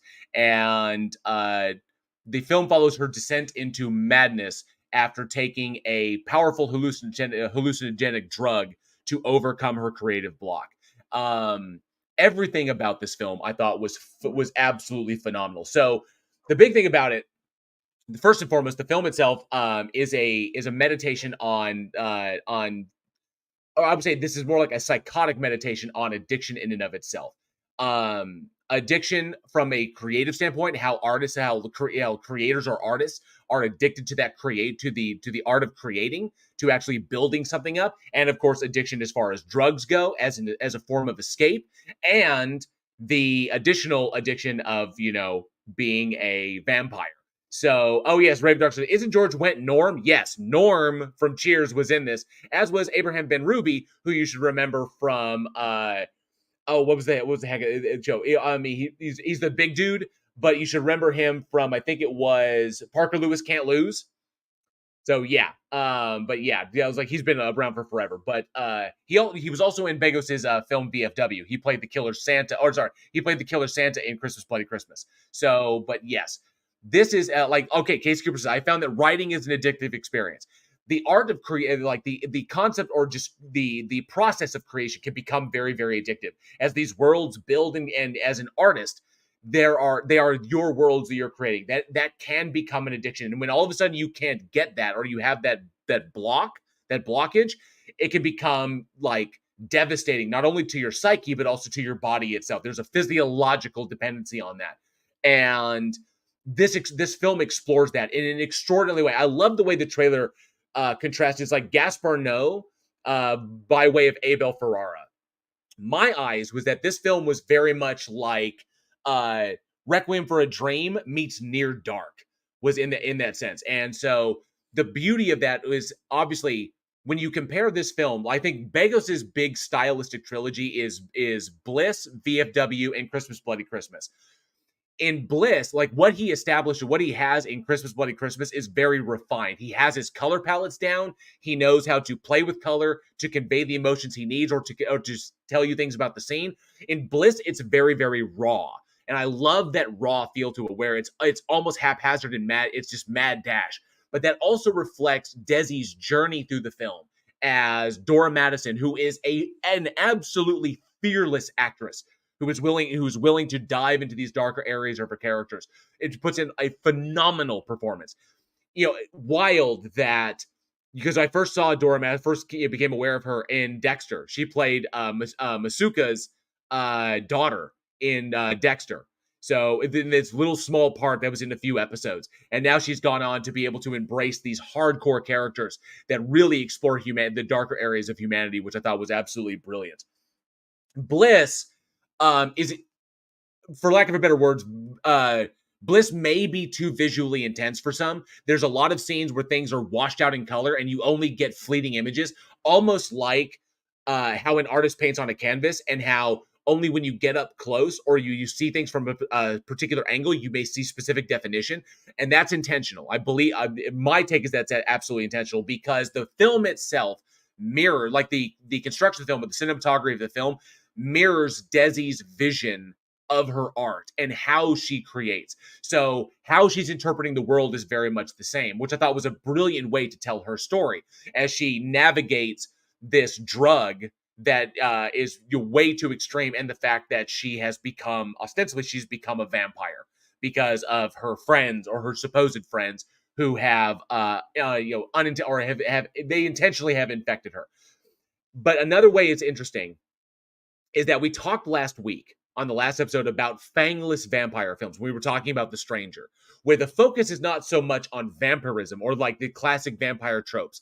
Whereas The Stranger dropped the ball on that and doesn't work because it would have served it better to have those tropes in it. Those tropes don't exist in this film. There's no fangs, but there's a lot of bloodletting. And a lot of vicious stuff, like her opening up her boyfriend's head, opening up her boyfriend's head like a Pez dispenser and shit, and ripping people apart with her teeth.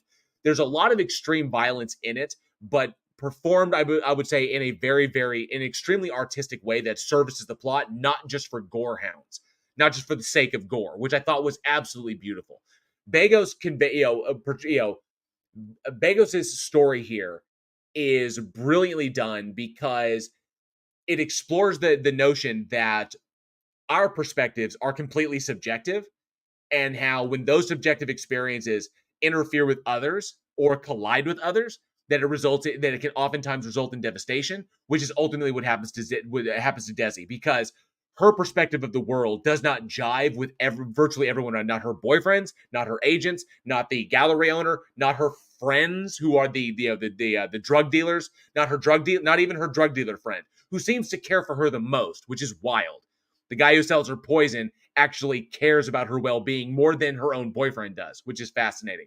So I think if you can stomach both the extraordinary violence of the film and you can stomach the visual palette, which can be, for some, I think could potentially be distracting because it may be a little too stylized for some. But if you can look past that, then you will get a phenomenal journey, almost Dante-esque, as she traverses the layers of the hell of her own existence, from drugs and alcohol addiction to escape her creative block, to busting through to a new layer as she finds this new drug, to finally finding her creativity again, and then other people trying to basically take that power from her as they turn her into this monster that needs to feed off people.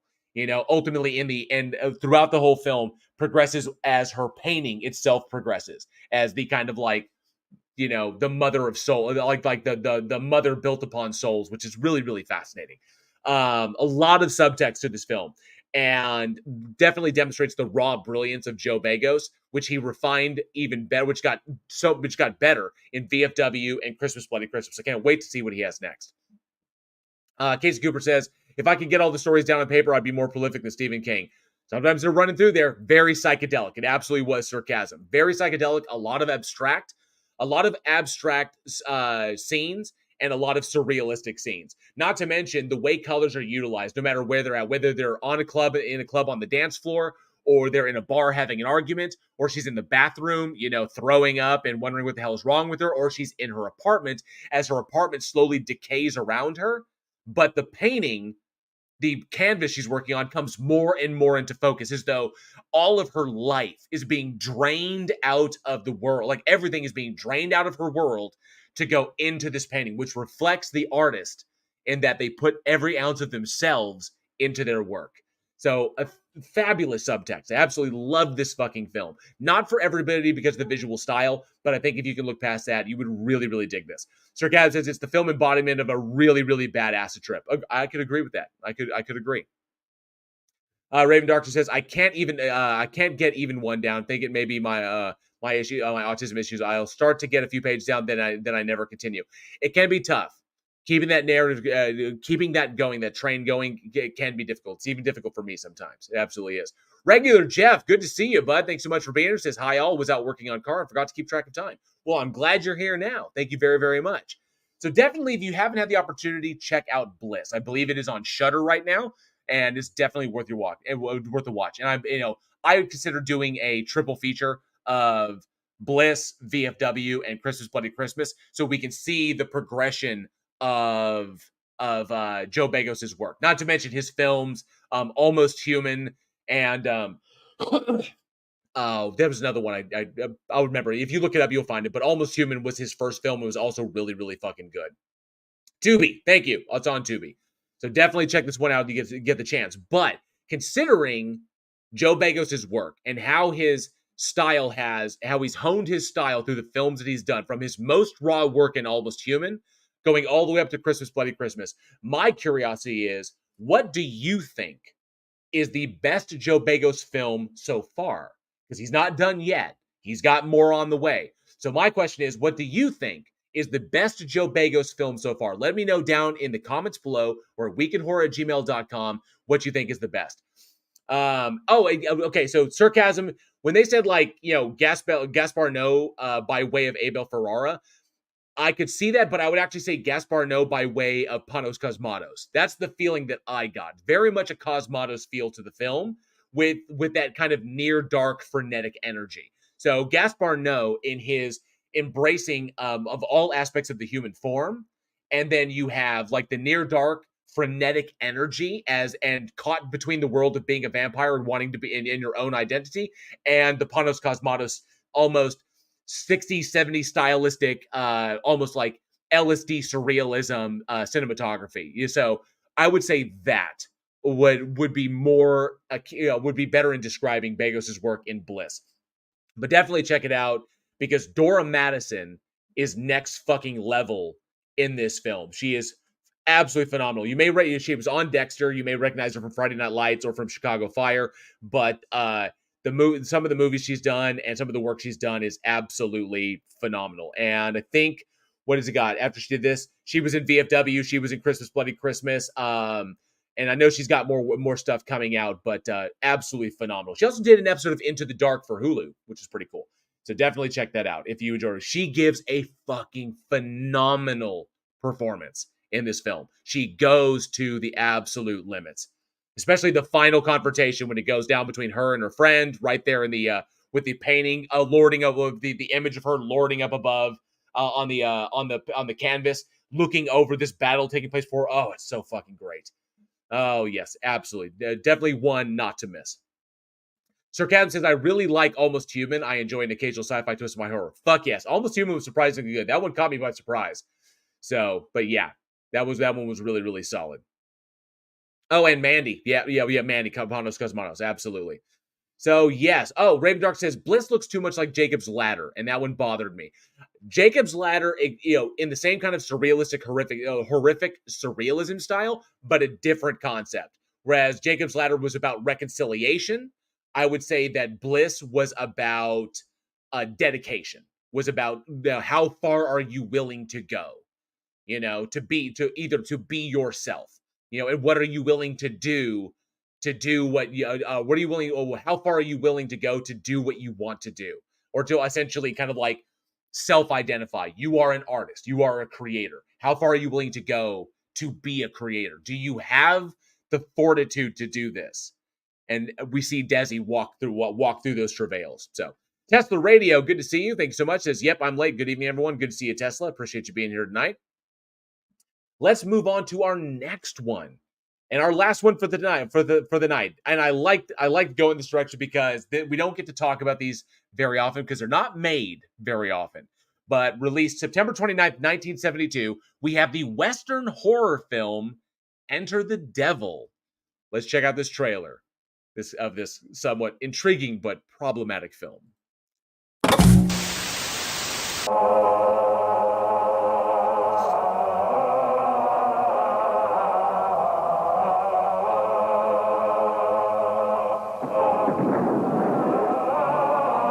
We're going to get to that scene. So yeah, we'll address that.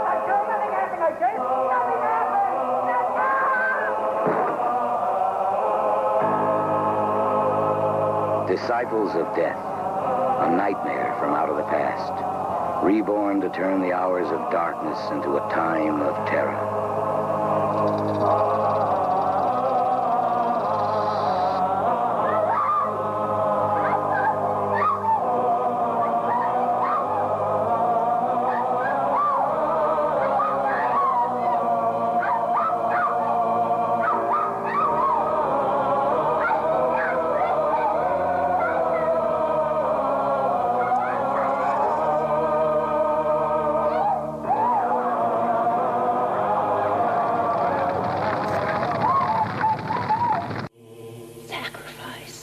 Going to kill someone. Here. Now.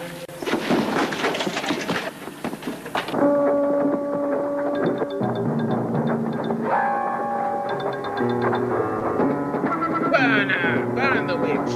She turned me into a newt! Yes, through the cave. Those things are fire hazards. Disciples of death, a nightmare from the past, reborn to create hell on earth.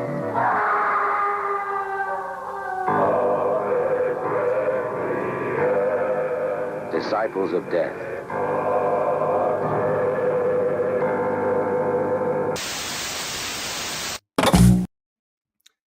All right, that was the trailer for Enter the Devil, which came out in 1972, Western horror film, directed by Frank Q. Dobbs, and written by Frank Q. Dobbs and David S. Cass Sr., starring Joshua Bryant, Irene Kelly, David S. Cass Sr. as Jace, and then, of course, John Martin, Carl Benson, Norris Domingue, and Willie Gonzalez.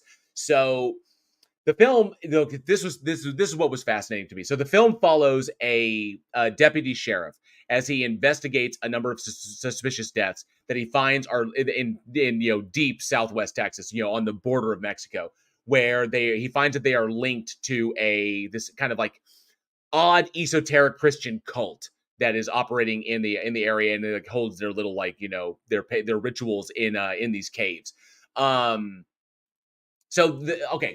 I was intrigued by the film because it's a Western horror, and bringing horror elements to the Western genre is always kind of dicey, the way they play out, because Western genres are focused on a number of particular tropes that separate them from other films that basically establish the genre itself, and bringing the horror elements into those can be kind of tricky. And unfortunately, I think this film doesn't quite pull that off, although there are some intriguing moments in the film. Ultimately, there are things that work against it. And thank you so much, Sarcasm, who's been a member for 2 months, member of the Army of the Dead for 2 months. Thank you, Sarcasm. You rock. For that, you rock for that support. Sarcasm says, "Oh crap, JL is fascinated. Cue the polish." Well, not so much. Not so much. I don't think this film really can be polished. For first and foremost, when I'm watching a film, I could have done without seeing David S. Cass. I could have done without seeing Cass in his tidy whities. That was something I really didn't need to see because it was kind of out of the blue. It's like, oh crap, there he is, and I could have done without that. That's just me. But ultimately, what kind of harms the film is its attempts to try and overcome its kind of slow burn. So, because as far as like Western detective films, you have it's very procedural. You're following the intrepid detective who is trying to uncover the clues and piece together what's happening and why these bodies are coming up, why these bodies are being burned, what the hell is going on. So we're following a murder investigation. That's procedural in that respect. And unless you are able to do something like other procedural shows where you move in between different elements and then they all come together at the end, like Law and Order or other procedural films, you're following along one character. So it's very, in that sense, kind of Sherlock Holmes in that respect, as he uncovers pieces and the new clues are, found. We find out, everybody around is involved. So as we encounter that, the film itself is going to be a slightly slow burn. And attempts to overcome that slow burn are ultimately what kind of hamper the film. So we don't get the Western style where the gunslinger is coming to town to figure, the gunslinger justice bringer is coming to town to figure things out. We have to try and force it to keep people's attention, which I really didn't like. So I think it took away from the overall energy and gave me the feeling the film really didn't know what it wanted to be. That they had an idea when they got started, when they got going on this one, when Frank U. Dobbs hit there, got there and kicked this film off. There was an idea of what the film was going to be, but then realizing almost like midway that this wasn't going to work very well, so they had to do certain things. For example, the biggest issue was why did Cass's Jeep, why did Jace's Jeep explode right as it touches the edge of the cliff? That made no sense. There was no setup for that. We get that they cut the brakes in the Jeep. We get that he's lost control because he's speeding to get away. Oh, I'm stuck.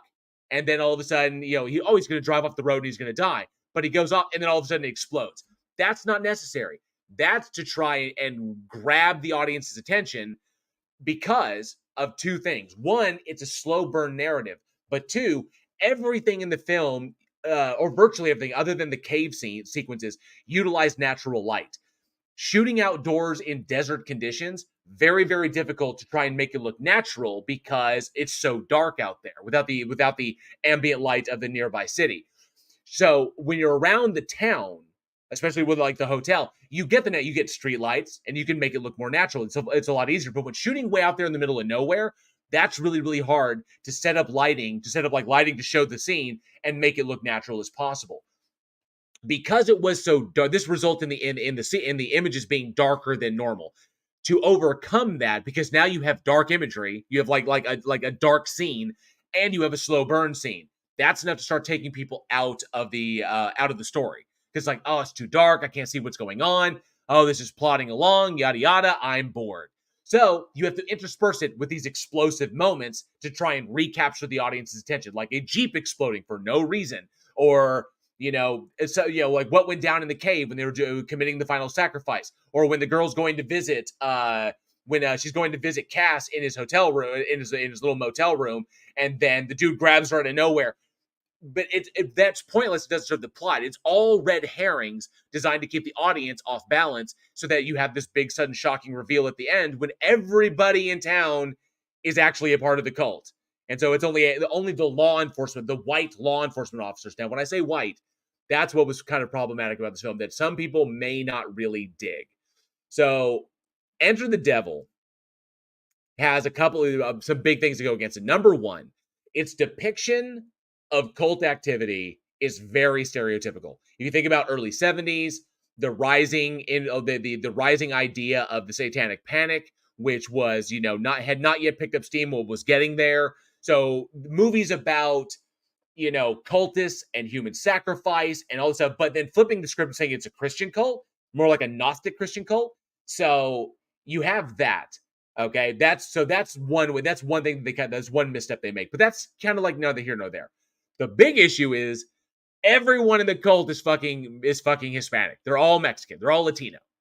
And the saviors of the film are the white saviors that come in and save everybody. So the white girl is saved. The white sheriff who comes in and, well, I guess that's it. We solved it. The guy who goes so far as to light his cigarillo off of one of the cultist torches, like, we got him, ha ha. The fact that every single one of them was Hispanic reflected a derogatory perspective of the way Latinos in Mexico at the time interpreted Christianity, how they interpreted Christianity versus the American version of Christianity. There is a different level of physical involvement and a different level of, or a different, I would say, a different level in the extremity and the extreme nature of the rituals that they perform. So, whereas because Mexico is more Roman Catholic informed, and because of Spain, and then you have, because of its history with Spain, and then you have, no, Danny Trejo was not in this movie, although it would have been hilarious if he was. He definitely would have died. And then you have the more Protestant, the Protestant-informed America. So you have ostensibly an idea of two different versions of Christianity kind of colliding in this.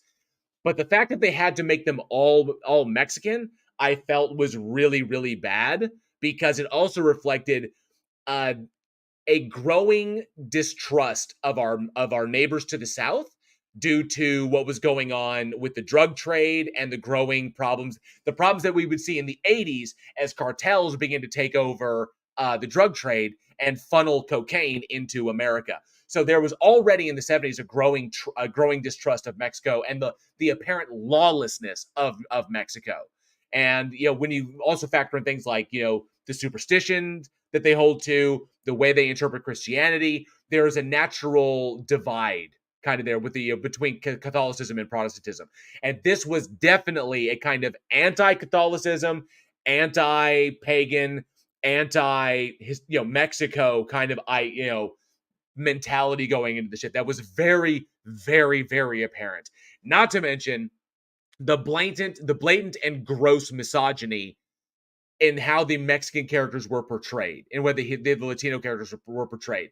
That's the one thing that I think a lot of people won't really, really dig about this film, is because how Latinos are depicted in this from both a cultural and a societal standpoint is really, really gross and is extremely misinformed. I would say it's racist, it's xenophobic, it is anti-Catholic.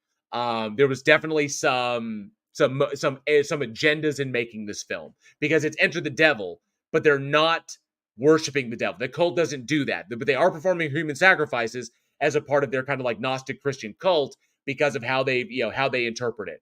So that was what was bad, and it was just blatant. It was so extraordinarily blatant. So, but that at the time in the 70s, you could get. I mean, these films were kind of a dime a dozen. The idea, the very us-them dichotomy that Americans kind of held on to, whereas America is the bright and shining, beacon on the hill.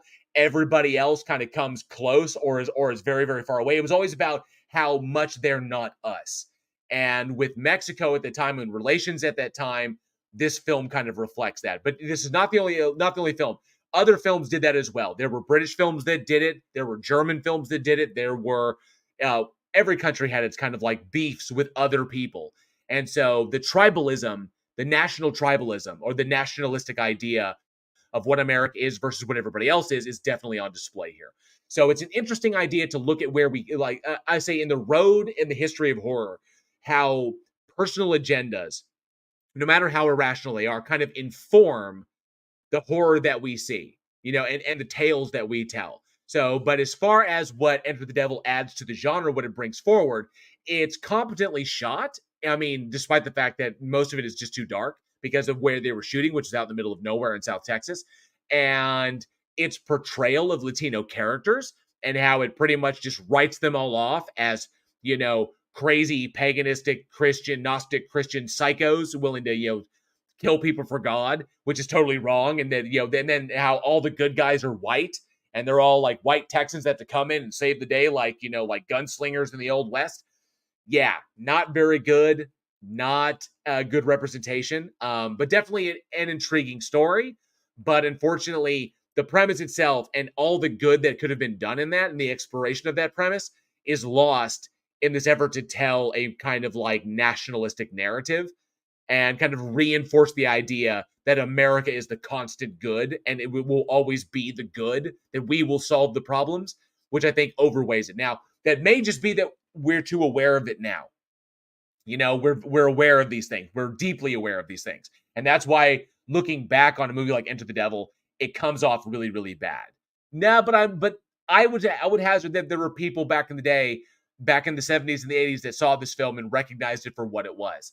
But yeah, if to get a glimpse of kind of like the mindsets back then, you could definitely check this one out. Dobbs is not a terrible director. He's got a fairly decent history. Dobbs, has done some decent work. Before he passed away, I think he passed away back in 2006. But he directed Uphill All the Way, and I think the Poseidon Adventure was like the last thing he did back in 2005. Texas Rangers, the man's in love with Texas. Streets of Laredo. So there were a lot. He's a very competent director, but I think it wasn't really Dobbs that drove this. I'm pretty much of the mind, based upon what I've read about the film, that it was David S. Cass Sr. So David S. Cass, who passed away in 2020, had a very, very long career, both as a stunt person and as an actor, but predominantly as a stunt person. And he was a stunt coordinator. And I think that his very conservative take on, because he did a lot of Westerns and a lot of stuff set in Texas. I think that his particular take, or his conservative ideology, informed his work and deeply informed the writing. So honestly, I think it was David S. Cass Sr., it was Cass, that kind of drove this film down. I think Dobbs could have done something a lot better with it, given how he's handled the dichotomy between good and evil in a variety of his other projects, especially in movies, in miniseries like Streets of Laredo. But I think it was Cass that kind of drove this one down. That's where I kind of like levied the blame as to why Enter the Devil couldn't have been better. Like it could have been so much better than it was. But I think the blame lies squarely on Cass. I hate to blame someone who's passed away, but I think that's where I'm going to sit. It is available on YouTube for free, so you can check it out there. So definitely. Rodnilla Sam says, so you're saying 8 shouldn't be worried that my gardener is arranging the hedges into pentagrams. Oh, I shouldn't be worried. Definitely not. You shouldn't be worried at all. Absolutely not. It's when you wake up in the middle of the night and they're in your bedroom with the hedge trimmers saying that they need to go to work. That's when you should be worried. But don't worry about the hedges themselves. They'll grow back. All right, but definitely. But the thing about this one, other than the unintentional hilarity, the race, the blatant racism and the misogyny conveyed, and the ultra Protestant nationalistic nonsense that was in this, here's my question. Yes, Casey Cooper, Western horror. What do y'all think? Because it doesn't come around very often. Has been the best Western horror? I'm very, very curious, because there's been a few more. I would say a few more now, as the Western genre has been explored in different ways, like movies like Cowboys versus Aliens, which was sci-fi. But Western horror is not something that's terribly explored all that often. We have talked about Western horror in the past, but what do you think is the best Western horror film? Let me know down in the comments below, or weekinhorror@gmail.com. What do you think has been the best horror Western in the history of horror Westerns? Definitely love to hear what y'all think. Angel Rivera says Tremors. Excellent choice. Casey Cooper says Cowgirls and Pterodactyls. Awesome. Strange Lex says Bone Tomahawk. Fuck yes. Bone Tomahawk was amazing. Absolutely. Joshua Lee says John Carpenter's Vampires. Dead Birds. Dead Birds was good. We talked about that one on the show. Devil's Rejects. Awesome. Exceptional Ever says Enter the Devil is set in Terlingua, Texas, I think. I'm pretty sure it was set in Terlingua. There are many, many out there. I think Casey Cooper brought up also Dead South, Bender, Bone Tomahawk. Yep, Gallow Walkers, Pale Door, Cowboys and Vampires. There are a bunch. Not as many as I'd hope there was. Abraham Lincoln Vampire Hunter. Also in that Near Dark.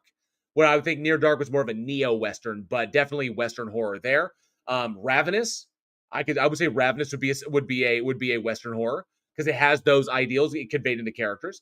From Dusk Till Dawn, excellent choice. Thank you, Angel Rivera. From Dusk Till Dawn. Hills Have Eyes.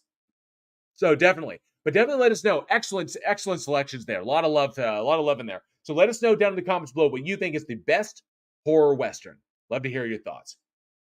And that's going to bring us to Raven Darkstar's favorite time of the night. Every single week, it is trivia time. Raven loves that. Absolutely loves that. So it is trivia time, everybody's favorite night, or favorite time of the Week in Horror podcast. So your trivia question tonight for the first person who gets this correct answer down in the live chat. I've got the live chat fired up here. I'll make sure I've got it on all messages. All right, got that all set up. The first person to get this correct answer in the live chat will win a special item from the Season 5 line of Week in Horror. If you want to check out those items, check them out at our Teespring. But yeah, you will win a Season 5 item from the Week in Horror store. So here is your trivia question tonight. Get those Google fingers ready. Blah, I can't talk. And Raven Darkstar hates me. Oh, but I love you. So your question tonight is, what is the name of the first official Western horror film? What is the name of the first official Western horror film? First person to get the correct answer down in the live chat gets a special item, gets a mystery item from the Season 5 line from the Week in Horror store. What is the name of the first official Western horror film? And wow, that came in quick. Holy shit. Let me see. Let me make sure it's right.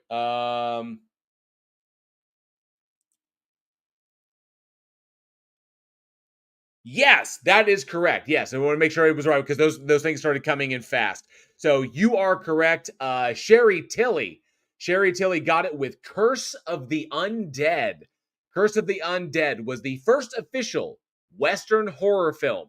Films that preceded Curse of the Undead were classified as weird westerns. So weird westerns was its own genre, but the first official Western horror film was Curse of the Undead. Thank you very much. Congratulations, Sherry Tilly. Let me make sure I get your name down for getting that one correct. Excellent work. Sherry Tilly picked that up. Other guesses that we had were Bedlam, Bone Tomahawk, Lightning Bryce, and Haunted. Lightning Bryce and Haunted Range fell into the Weird Western. Weird West was its own particular category. So very, very intriguing stuff. But Weird West had all kinds of strange shit in it that blended with the Western genre. But yes, the first official one was Curse of the Undead. So it was the first one to introduce actual supernatural monsters into the Western, the original kind of the original monsters into the Western genre. So well done. Curse of the Undead absolutely was. So Sherry Tilly would like to donate her prize. Very, very kind of you, Sherry. Yes, you may donate your prize. Who would you like? If you don't want to say, if you'd like to donate it anonymously, or you like to donate to somebody, then anonymously, everybody knows you won. Just let me know if you don't want to say it in the live chat. Let me know via message. You can message me at Discord, or you can hit me up at weekinhorror@gmail.com, and you can let me know, unless you want to say in the live chat who you want to donate it to. So either message me directly, or you can say it here. Either way. But thank you. Very generous of you, Sherry, for very generous of you to donate your prize. Thank you very, very much. It's very, very cool. So, but congratulations again for winning that trivia. You did very, very well. All right, horror fiends.